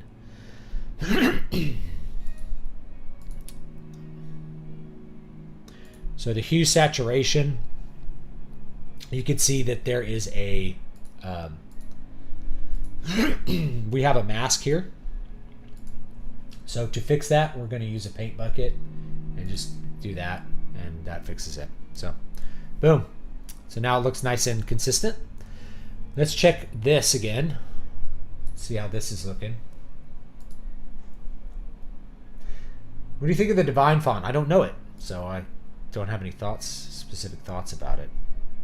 I kind of like this. It adds another guy. So I might do number 3.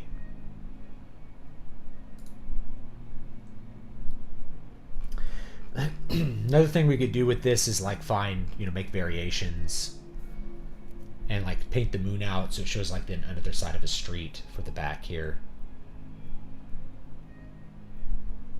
I don't think it'll be hard to get enough sideways motion, even backing up again and again and again, to where we can get a whole other cover worth of stuff over here, So I think what I'm going to do is I'm going to go back up to where I found this, and I'm going to make variations, or grab one of the variations I liked, like this, and just make another variation of it. Yeah, let's do a very strong for this one. And then we can always just like paint out the moon or whatever.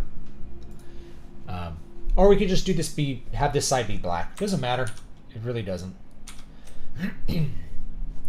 But if we wanted that extra touch of quality, it would be to like put some kind of something here. And while I'm doing that, let's move that down and move this down.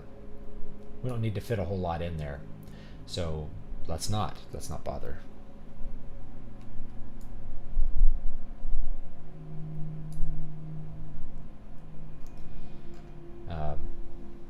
Let's do our text tool. Do it right here. dvspress.com. Oh boy, that is huge. Let's make that 12. dvspress.com. davidvstewart.com. youtube.com/@dvspress. And I want all this to be right justification. Okay. That, and instead of Cinzel, we're going to do, you can just do Futura too. Doesn't matter, but keep it simple.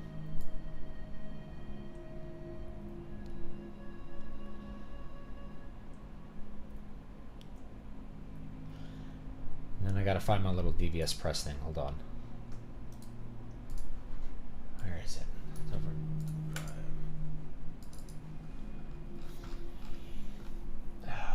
Where is it? I want to have to find, like, pull it out of another Photoshop document. Where is it? I have like a little DVS press logo that I like to use. Oh, here it is. We have a few options for the DVS Press logo. I usually do this one. I might do this one today. A little fancier blue.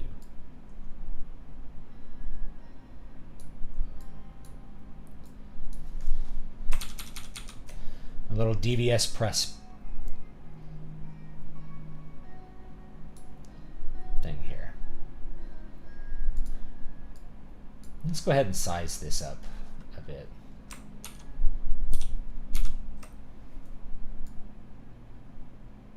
I think it's fine. All right.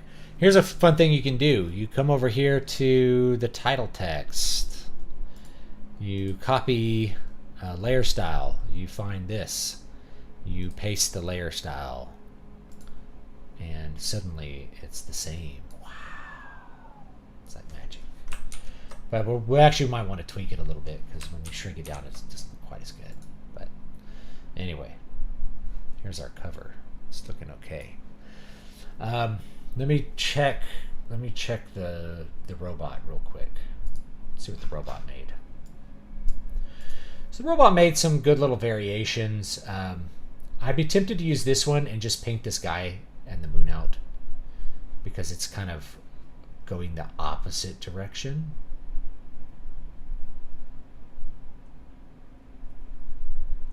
I kind of like this one even better than the one I used, but it doesn't matter. Upscale 3.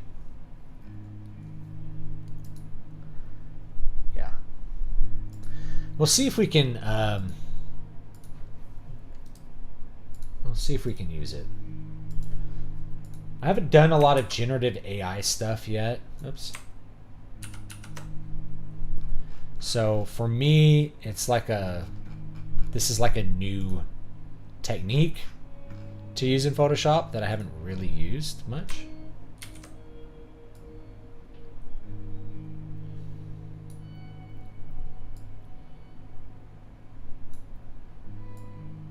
I want that a little bit more backed up. Where is this? Where's my robot? Robot! Zoom it out. In the meantime, I'm just going to go ahead and make like a black background just to show you how I do that.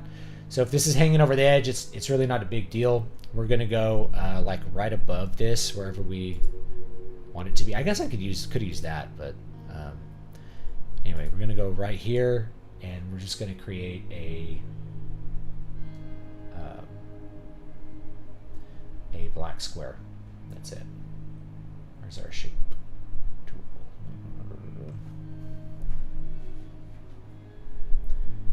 There we go. We want a rectangle tool. And we'll just draw a rectangle that goes to the edge of the book here. That's where it transitions.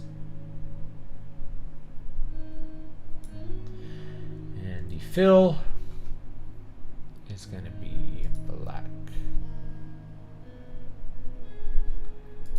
just going to pick black. Okay, that's it.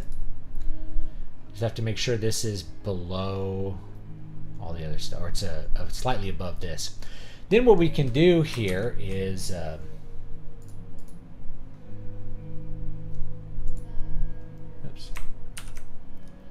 we can zoom in here, and we can do a little layer mask and a brush right here. And what we'll do is we'll just fade it. See, like this. And I'm just going to kind of fade it all the way to the edge of the next thing here. Just kind of make sure you can see what I'm doing here. So we're fading it over the edge of the spine, so there's never a black line where the rectangle begins. Okay, kind of important. And then we'll drop the opacity to about 35%, and we'll just kind of finish from there.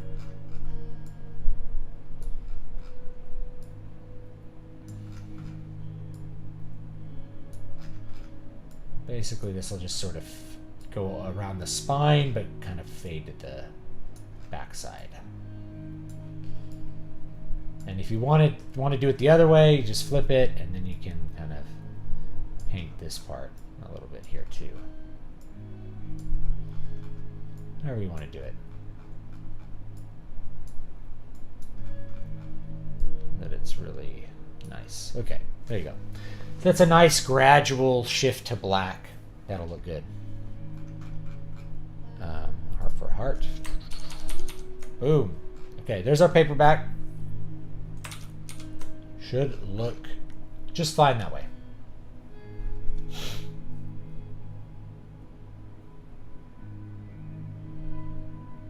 Yeah, I think it should look just fine that way. Yes. I might want to just shift that over a little bit. And just a little bit there. Okay, that's probably good. We can also make this, we can make this like 12.5, a little bit bigger, and make this 11 still. Yeah. Hey, it looks better. All right, that looks good.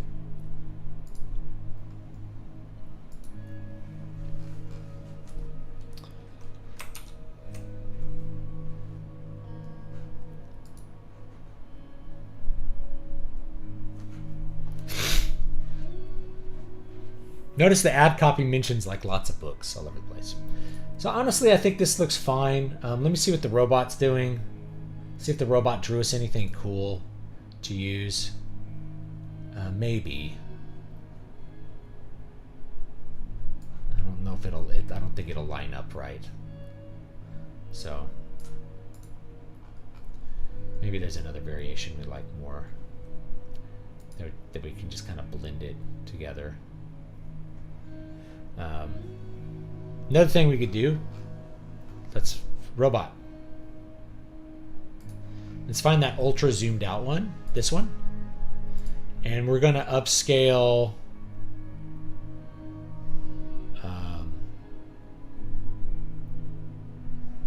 we can even do make square. Let's see what that does.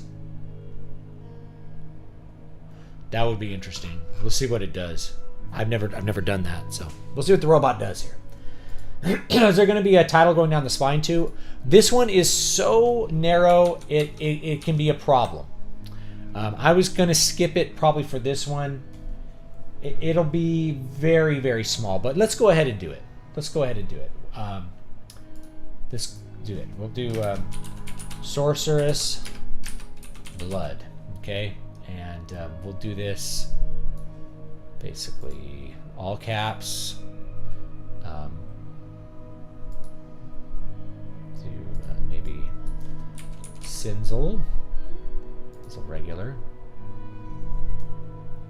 I want to do it bold or black actually. Okay. The reason you want to do it black is because when you make something very small, transform, rotate 90 degrees clockwise. When you make something very small, you need a heavier font for it to become legible. Oops.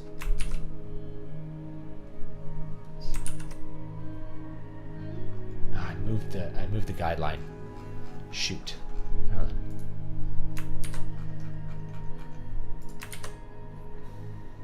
Yeah, move the guideline. Okay. Need something really heavy for it to be super visible.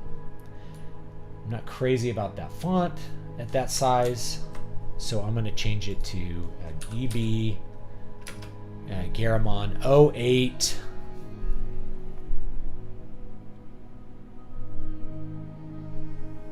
Small caps 08 regular. And we have to have it inside those two blue lines. So it's going to be very, very small, but we can do it. I'll do done. Okay. And then we can just do another one that just says Stuart. And that's all we'll say. Stuart.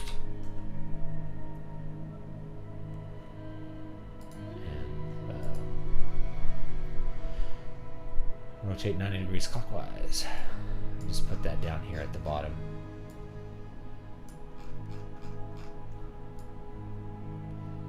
Somewhere. Oh, it did that again. This is so small, I'm grabbing my guidelines on accident.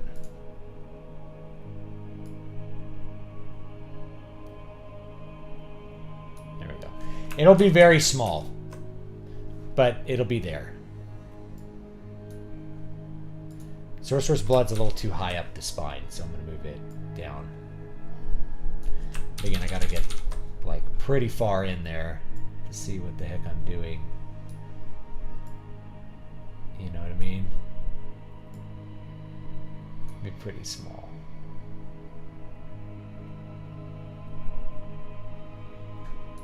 Alright. There. Alright.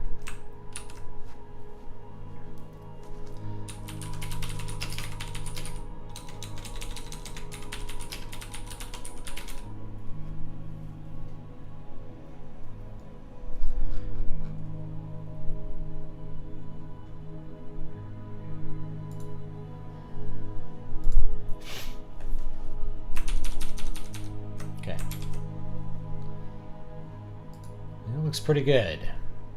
Nothing's in the bleeds. That's going to be very small. But that'll work. I think this works fine. If we want that extra touch from the robot, let's see what the robot did here. It did make it pretty square. Let's upscale. Let's upscale number 1. And then let's upscale it again.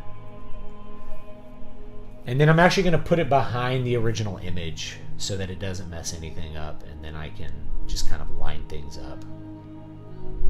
And we'll see if it works, and if it doesn't work, it's no big deal.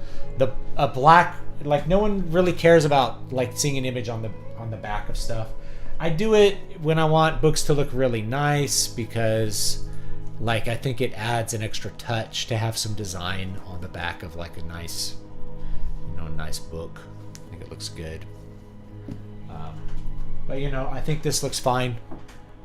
It's just black. By the way, I had an AI like redraw this cover, and it looked so much better. It's like, oh man. It's like no contest how much better it ended up looking.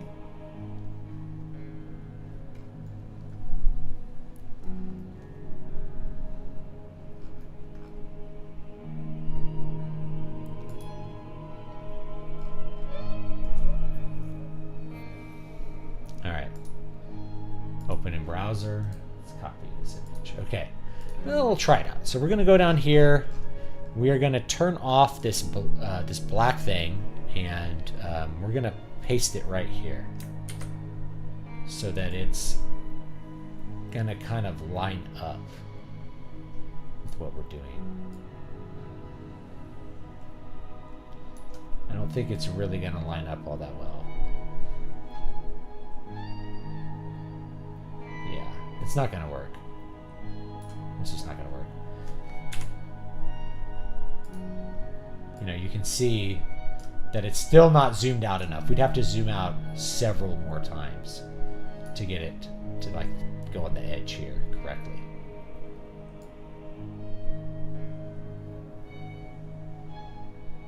Oh no. It's pretty zoomed out. Never mind. I'm seeing the wrong points of reference here. There we go. See that? Now that may actually work.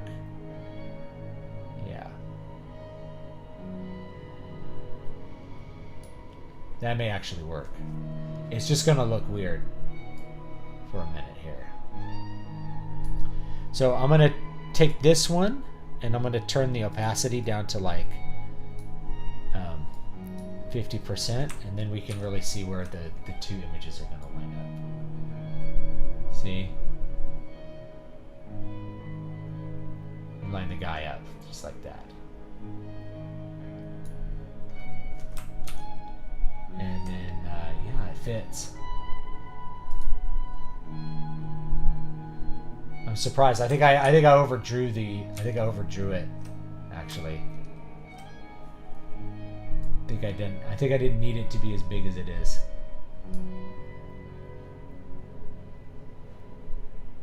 Yeah. And then, yeah. Just make it the same right there.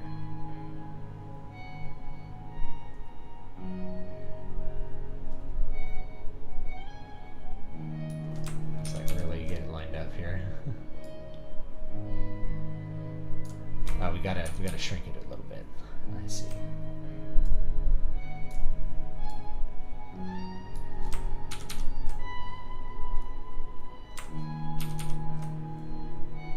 Make it line up really correctly.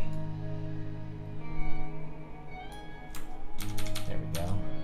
It's pretty close.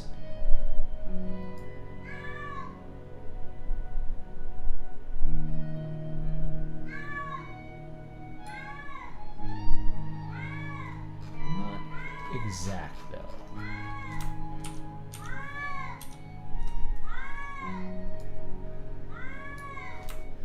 Sorry for the cat, he's a little bipsy now. Alright, that looks good. Okay. Then all we do here is We find the edge of our original document, our original here. We just find the edge, and we just kind of paint out that edge like this. Oh, flip it over.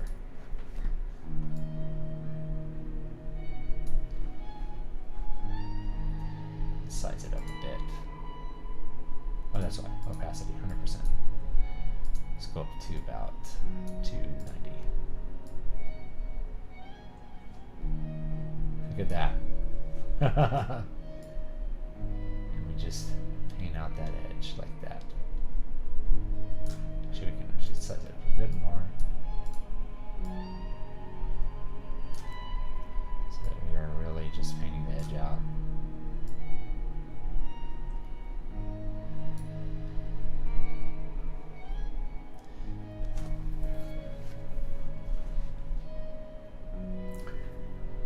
What do you guys think?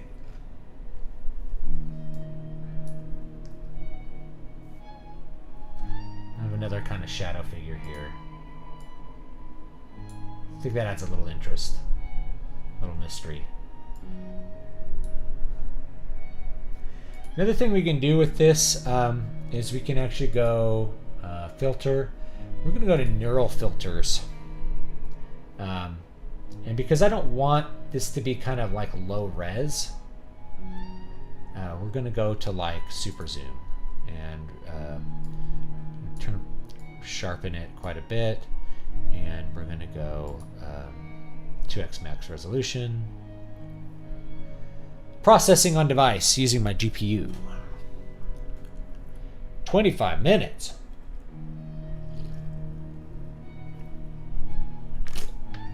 Maybe because I'm streaming, it can't use my GPU. Cancel. Let me find it. Let's find a different one from the robot. Made that one square. Could have just found the original one and made it square. Where's the original one? Let's find it. Yeah, that's it. Okay, perfect. We're gonna go make square. Because we drew more image than we actually needed to.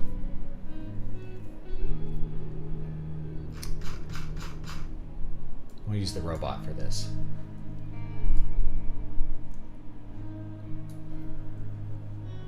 A lot of this is just, oh, I'm sorry. Sorry, we'll use the robot for this. I didn't realize the screen wasn't there. Need to pay attention to like my software and not what I'm doing. Oh well. Okay. Which one do I like? They're all good. I didn't get that guy though. I liked the guy.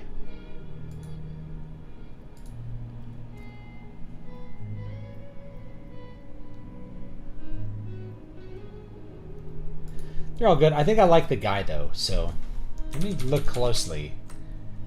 I don't think the resolution is too bad. I can definitely see a seam there though, which I find interesting. So, right. We're not going to notice it a lot as it kind of wraps around to the back of what we're doing. And we're not going to see like the fact that this doesn't merge well here. But the image definitely looks a little bit shaky. It looks a little low quality. You know, a lot of stuff here. I don't know. I like the idea of stuff behind the text. I think it would look good. Yeah, this upscale is just not that great versus like the original.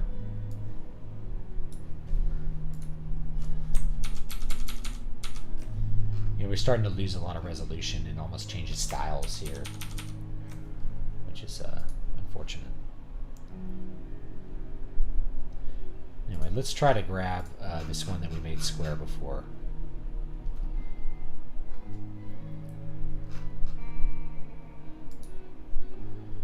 I'm going to grab number...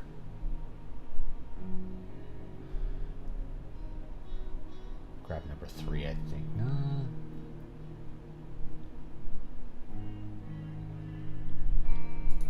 Grab number 3. All right. Upscale. Let's get this higher resolution thing as we can.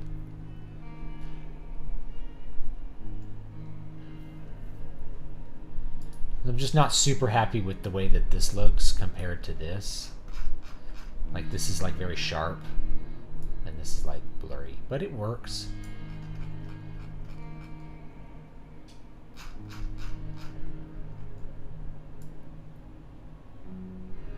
It's kind of weird extra figure here, which I kind of like.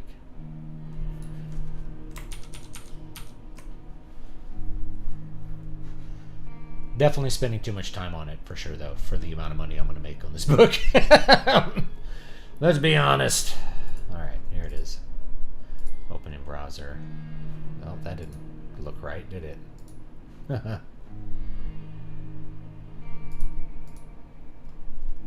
Oh, it's because it's not done.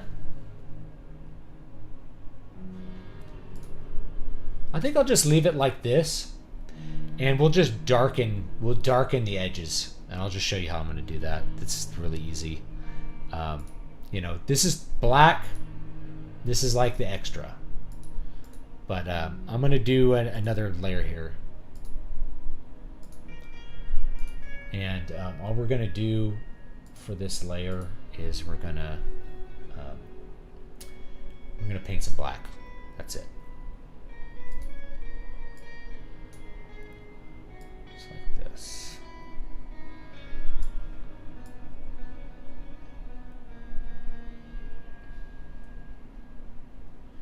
Just paint some black around the outside edge. Oops.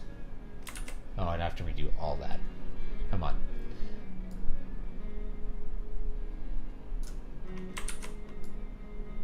There we go.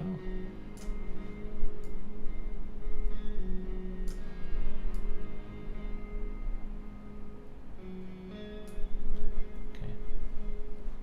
Then we'll make a really big one. And we're going to turn the opacity down like really low. And we'll just kind of shade the outside edges of this. So it's like really dark here.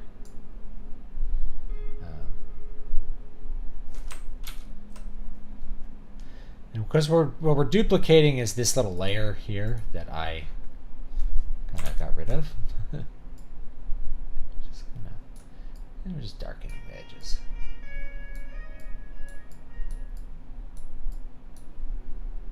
Around. There you go. And we can even kind of color stuff here a little bit, just darken it.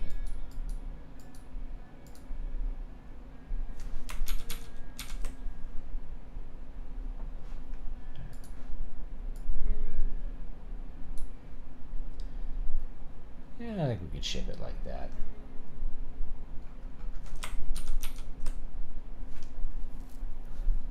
What do you guys think?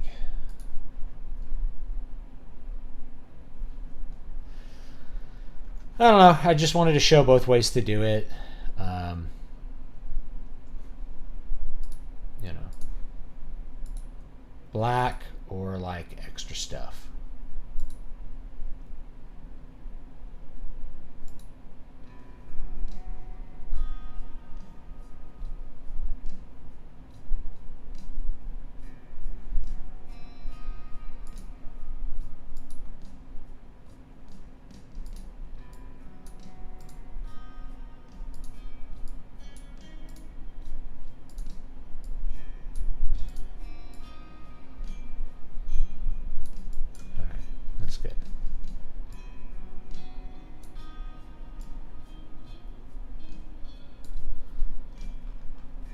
subtle black in the corner here. This corner too, black.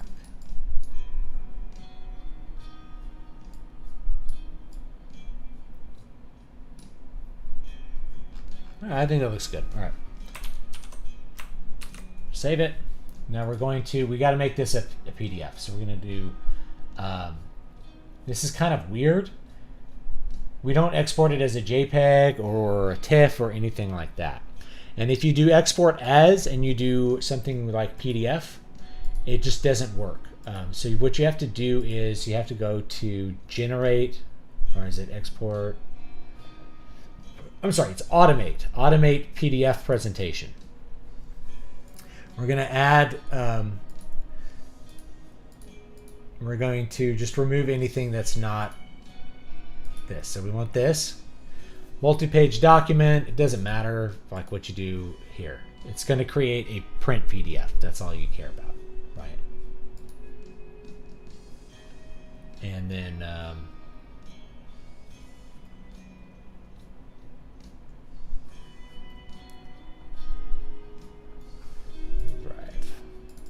eternal dream.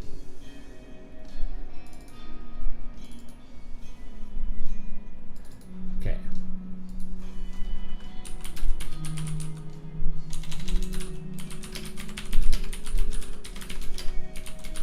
Paperback cover. You want compression. You want everything to go down to 300 dpi. Just trust me on that. You don't need 3000 dpi. Your printer can't. The printers can't handle it.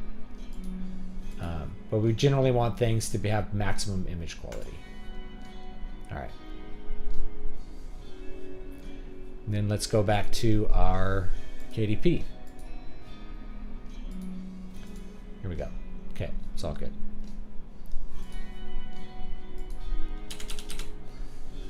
All right.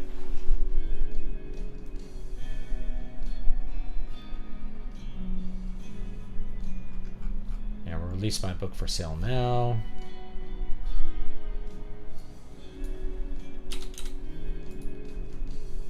This one's a little bit different. All right. Save and continue. Oh, categories. It didn't automatically import them, so we'll do them again. Science fiction, fantasy. There's gaming in here, apparently.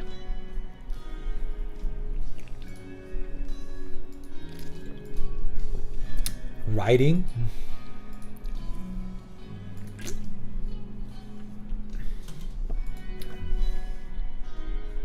We want dark fantasy, and we want sword and sorcery. And another character, literature and fiction. Horror? Or is that a different one? Yeah, the categories are different for print than for the ebooks for some reason.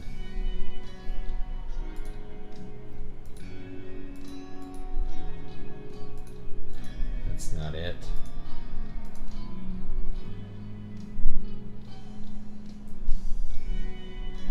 Action and adventure. Fantasy.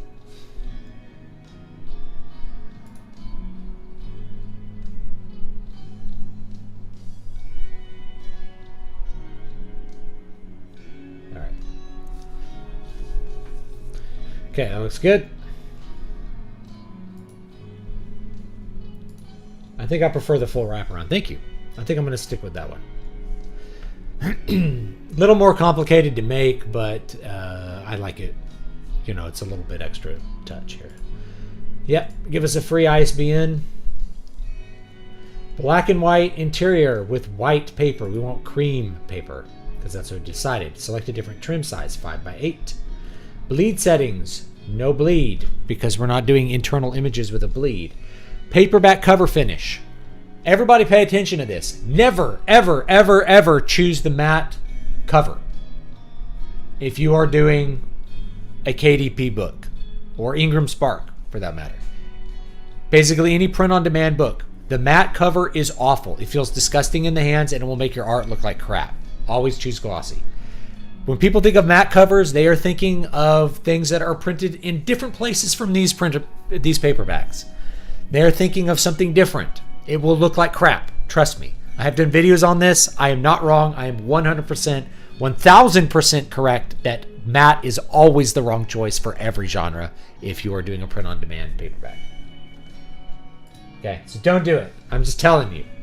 I've had friends that do it. I have great friends that have made great books, and they always look worse and feel worse than they could have. I'm actually going to show one to you because I think you should buy it anyway.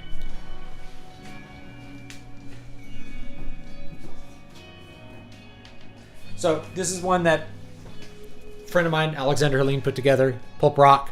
So it's a matte cover. It feels gross. It feels like wax. It feels like you're holding like wax candle. It gets really scratched up for whatever reason. I don't know why. Now the art doesn't look terrible, but if this was glossy, it would look better. Notice how washed out all the blacks get. So when you do a matte paper, you're gonna wash out the blacks. If you have an image that's really bright and doesn't have any blacks or any dark areas, that'll probably look fine. And it has to do with the way the paper looks as well as the way the ink floats on it. So the blacks look really washed out. This is probably as dark a cover as I would dare to print on a matte cover. It still looks okay, but it would look even better if it was glossy. Okay, it just would. Even white, it would look better glossy. Right, here's a glossy white. Here's a white cover that's all glossy. Notice how much brighter the white even looks. And how darker, how much, like how there's just more contrast with the red and the white, okay? So always never choose matte if you can. I'm gonna just say never because like, chances are you're not doing a cover that's gonna look good in matte. You're gonna need the glossy. But matte is the default, so a lot of people make that mistake and then they can't fix it later. I've had friends that like were really excited, like, oh, I want matte. I'm like, why? It's like, because I remember this book I had being matte. I pick up a Captain Underpants book and it's matte. It's like, that's not printed in the same place. It's going to be bad. Yeah, the black looks a lot better. Yeah.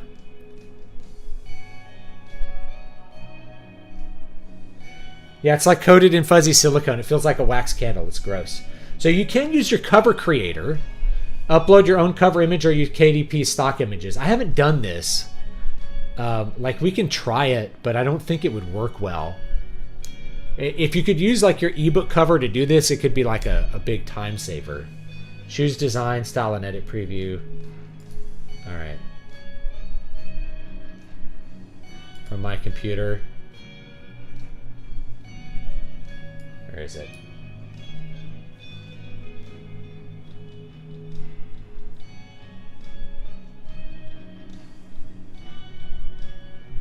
S. There it is. Let's see if it will do, if we can do it the way we want to do it. Right? So you can do this design and then it'll do, yeah. So check it out. Like you could skip half the stuff that we just did here. Right? Just put your ebook cover here and then put in your blurb here and put in your whatever you want here. Okay, so you can actually, you don't even need Photoshop. As long as you have the ebook cover, this will work.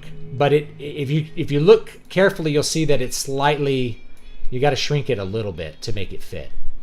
So you can skip a lot of that. And you can make it, instead of Ubuntu, you'd want it to be like Crayon, anything, it doesn't matter. Eagle Lake. Amaranth. That looks bad. Marcellus. Marcellus looks good. And then this one you'd want it to be Cinzel. No, you want this one to be Cinzel Decorative. And this one you can look at this. You didn't even have to do what I did. You do. Crayon. Marcellus. All right, that looks good. Then yeah, you could totally just skip all the stuff that I did on this screen, and just do this if you want to. What's the problem though? The problem is that this isn't going to show up on this tiny little narrow paperback. So you're going to end up running into some problems with something that's this small. But you could do, like, if you have a thicker book, you could probably just use that. Upload our cover file. It's going to be under Sorcerer's Blood. Print ready PDF.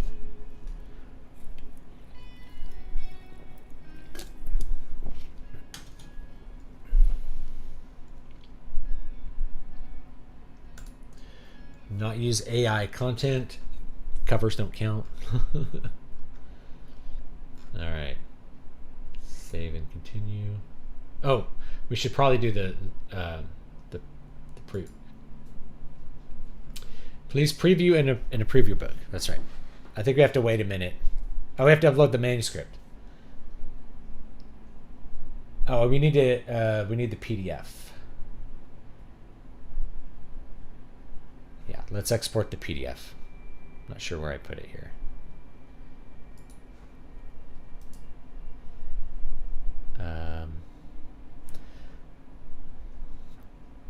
Where is it?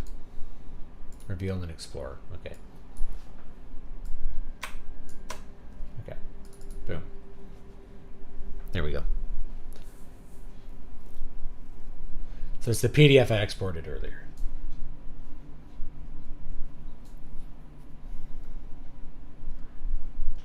Let's launch the previewer.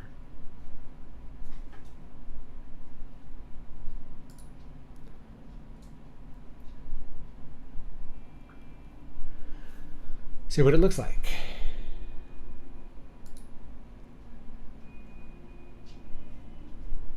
All right. This can take several minutes. It used to take like hours.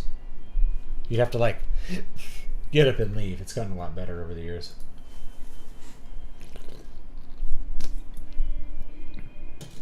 The cover doesn't count as content, just so you know. The content is the interior of the book.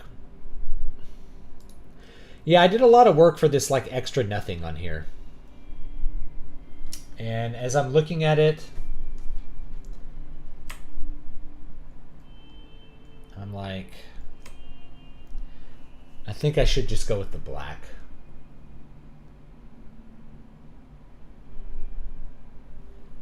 And we lost a lot of the details.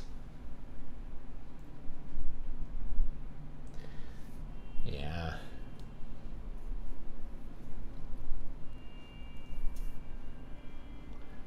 Yeah. I think it looks okay.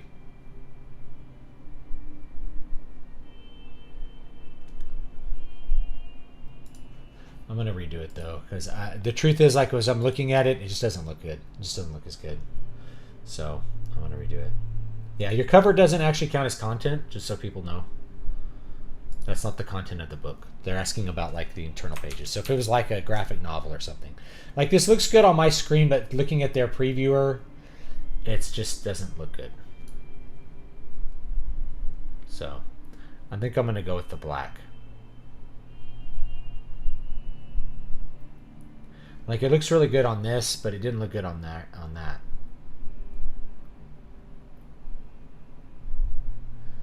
don't know. I might leave it.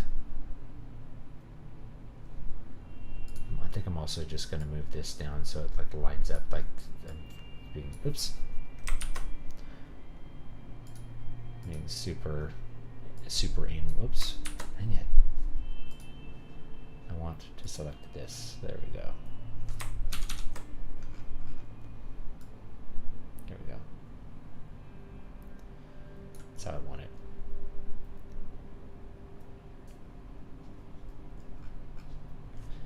Yeah, I don't know. I think it looks okay. But I do want to... I'll make another... I'll make two versions. I'll make a black version that I think might end up looking just a little bit better. Like, it does look better, I think, without the black on here. But I was looking at that previewer and it just didn't Just didn't really look good. You know?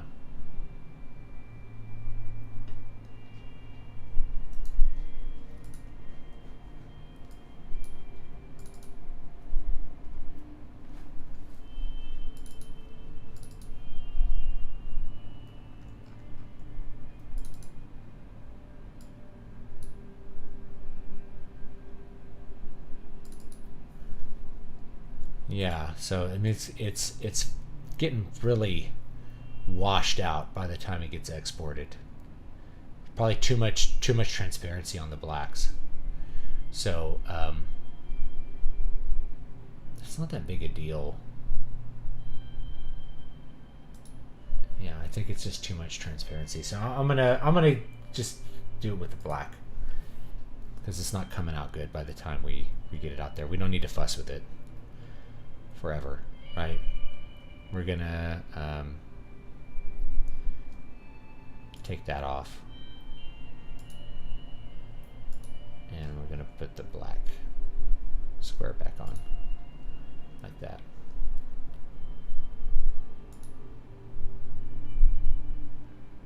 Just have it like that. That's gonna look better, I think.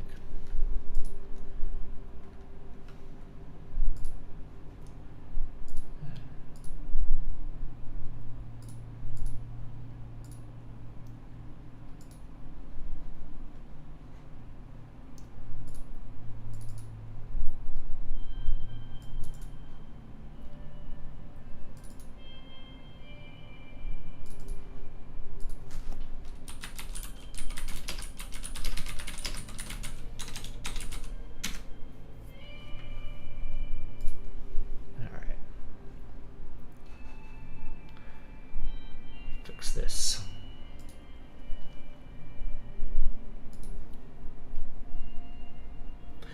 It's just looking too washed out. Actually, you know what? I'm gonna do one more thing too. I'm actually gonna take that off because it's I'm gonna do another layer.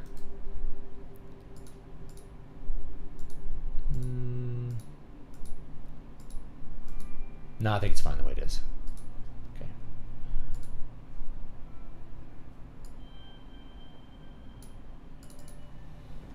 We're gonna do the black back. Yeah.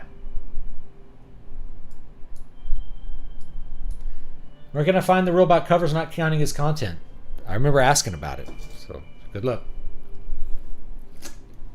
They have no way of checking it anyway, and they don't check it. But yeah, it's no. Yes. Creating text, images, and or translations in your book. This is not in the book.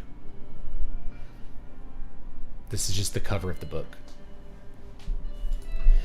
And like anybody who's using Photoshop is using AI tools, even if you're not using Midjourney or something to generate the original image.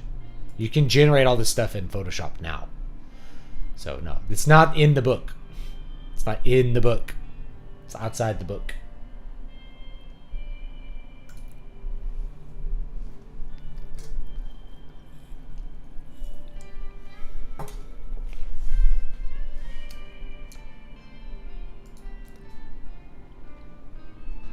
Yeah, I think that looks better.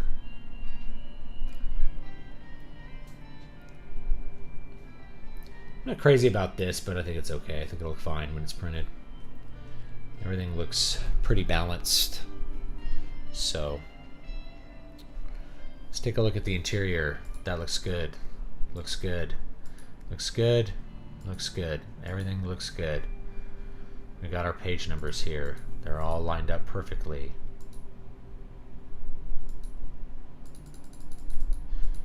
No weird extra page numbers. So this looks great. Approve. And that'll be it. We're done, you know? Glossy.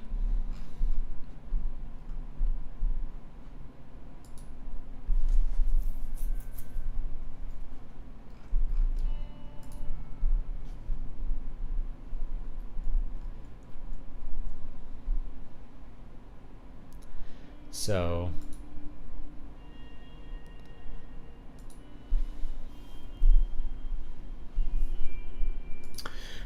$5.99. See what kind of royalties we get. $1.29. That's really good. We'll make more money on the paperback than the ebook in case someone wants to buy it. But in some cases, notice we're making like 0 royalties on the expanded EU distribution. You know, €1, $5.99. I would honestly prefer to do $4.99 for this. It's because it's a mini book, but we'll do $5.99.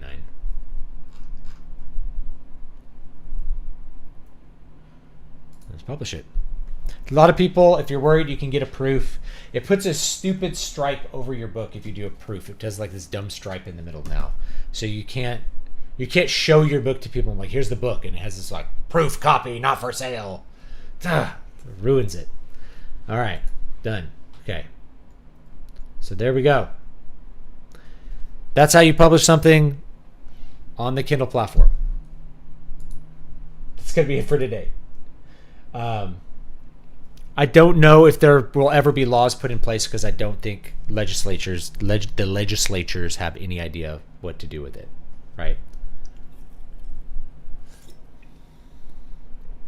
I'm 100% going to use AI to write. Why? It isn't helping writing an intriguing or better story. I need the organization of my own originality. Yeah, don't write. Why do you want to be a writer? It's always interesting. Like it's like used AI to make a book cover. It's like I wanted a book cover, right?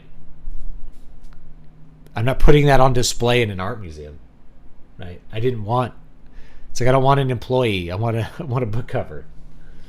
Yeah, I wouldn't bother writing. I would just not write if I was going to use AI. Why bother? If it's like, well, you got to use AI to compete, I'm like, well, I could do something else. I'd rather cut lawns than write with an AI. That's just how it is. Yeah. So there's no point, like, to me, to try to use AI to write. Like, where's the artistry? Where's you in that? What's the point? So yeah, if it was like, hey, I use AI to write. You're not a writer. That's cool. I wouldn't even bother with the exercise. And I'm not trying to insult you. I'm just telling you how it is. I'm just telling you that you won't be a writer. Why bother? Like, why? I don't understand the mentality of doing that. Well, I want to have a book with my name on it. Hire a ghostwriter, I guess, but that's the same idea. You're just having a robot ghostwrite it for you. What's the point? Now, I can actually understand the point in some areas, right? Which is like, I want to write a diet book for my nutrition consulting business. Okay, yeah, you're not a writer. You don't want to be a writer. You want a book to sell your service. Okay, cool. I can understand that, why you'd want to hire a ghostwriter for that. But like, if you're trying to write novels, if you're trying to have some kind of expression of self, just learn the craft, put in the time. Because a robot is not going to make the product you want to make unless you want the robot to write a book for you, for yourself to read, for your own enjoyment. I just don't understand that mentality at all. I wouldn't even bother. I'd just quit. You know? Yeah. I don't see the point in that. I'm going to use AI to write my book. Why? For the indie guys, they never wanted to write books to begin with. This was my complaint about the indie fiction people. Is their whole thing was like, I want to make as much money as possible selling books to idiots. It's like, okay. I mean, that's a position, you know? It's a thing, I guess. But they don't really want to be writers. They really don't care about being artists. What they want to do is sell products. So why not sell a higher margin product if that's what you want to do? Sell t-shirts. You can make more money selling t-shirts than books. Sell widgets. Drop ship stuff on Amazon. That's less work and more money than trying to write, edit, market, and sell fiction books. I think there's this idea, people are like, I want to be a writer. Why? Because other people will respect me if I'm a writer. No one respects me.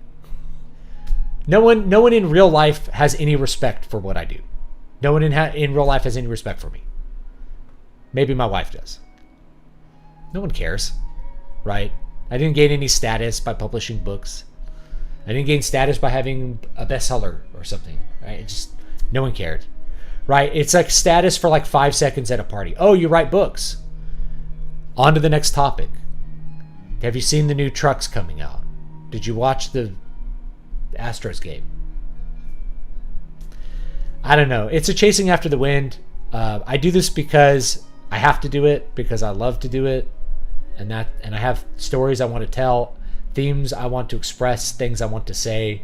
I know most people do not understand like the core of some of my stories and say the theology of the body that underpins them, but that's okay. If they just enjoy the adventure, that's fine. But an AI can never write a story about the theology of the body.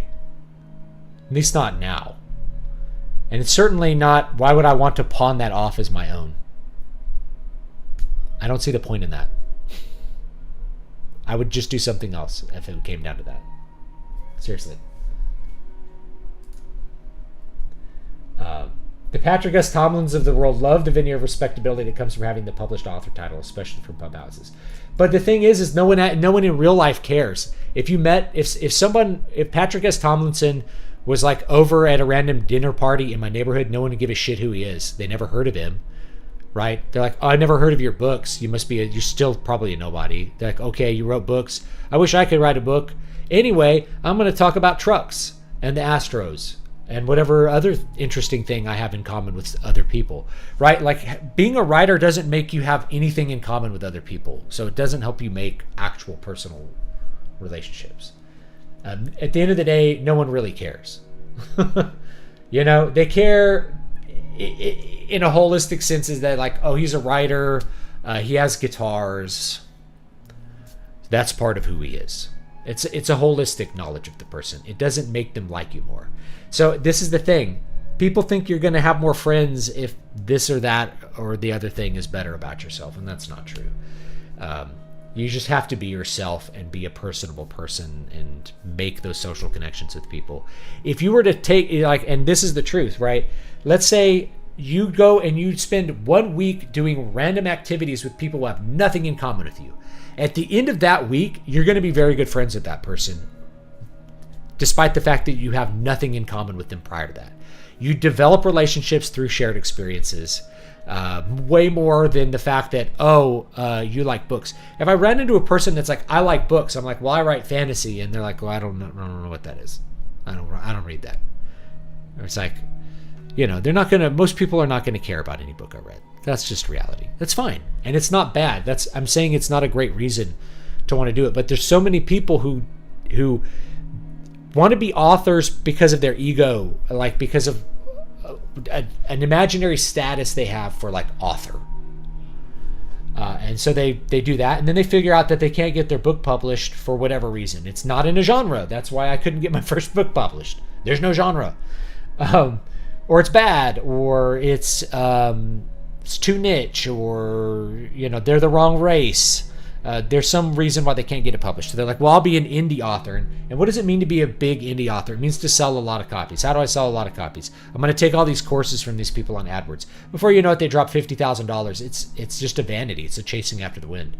So that's why I advocate for people to follow their heart with that, but also to keep their wallet, a little bit of control on their wallet. Because let me tell you this, there's a lot of sharks in this industry, and they will gobble you up trying to sell you on the idea of being an author. Okay, that's my rant. Put your book out for free. Good. That's cool.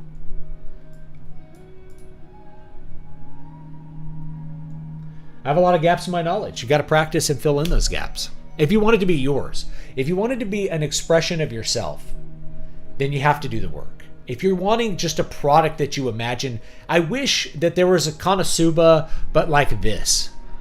Maybe that's a thing for AI. It's kind of like AI song making. It's like, I want a silly song that sounds like it's from 1960 about gluing your testicles to your anus. That's what I want to make, and I'm going to write out the lyrics, and I'm going to have a robot make a silly song. No effort, no real value at the end of that, but that's fine. It's just about creating a laugh for a few minutes. I don't really have a problem with a lot of that. And I don't really have a problem with people using AI to write books in general. It's just, it's just fake, you know? You're just being fake there. You know what I mean? That is an actual song. You can look it up. It's like I glued my balls to my butthole again. So anyway, that's my rant. I'll see you guys all next time. Next Bat channel. You guys have a great one. And hopefully this showed you everything that you need to know. So don't forget to like, comment, and subscribe. I will link all the Patreon and stuff like that. Where are we? Here we go. Patreon.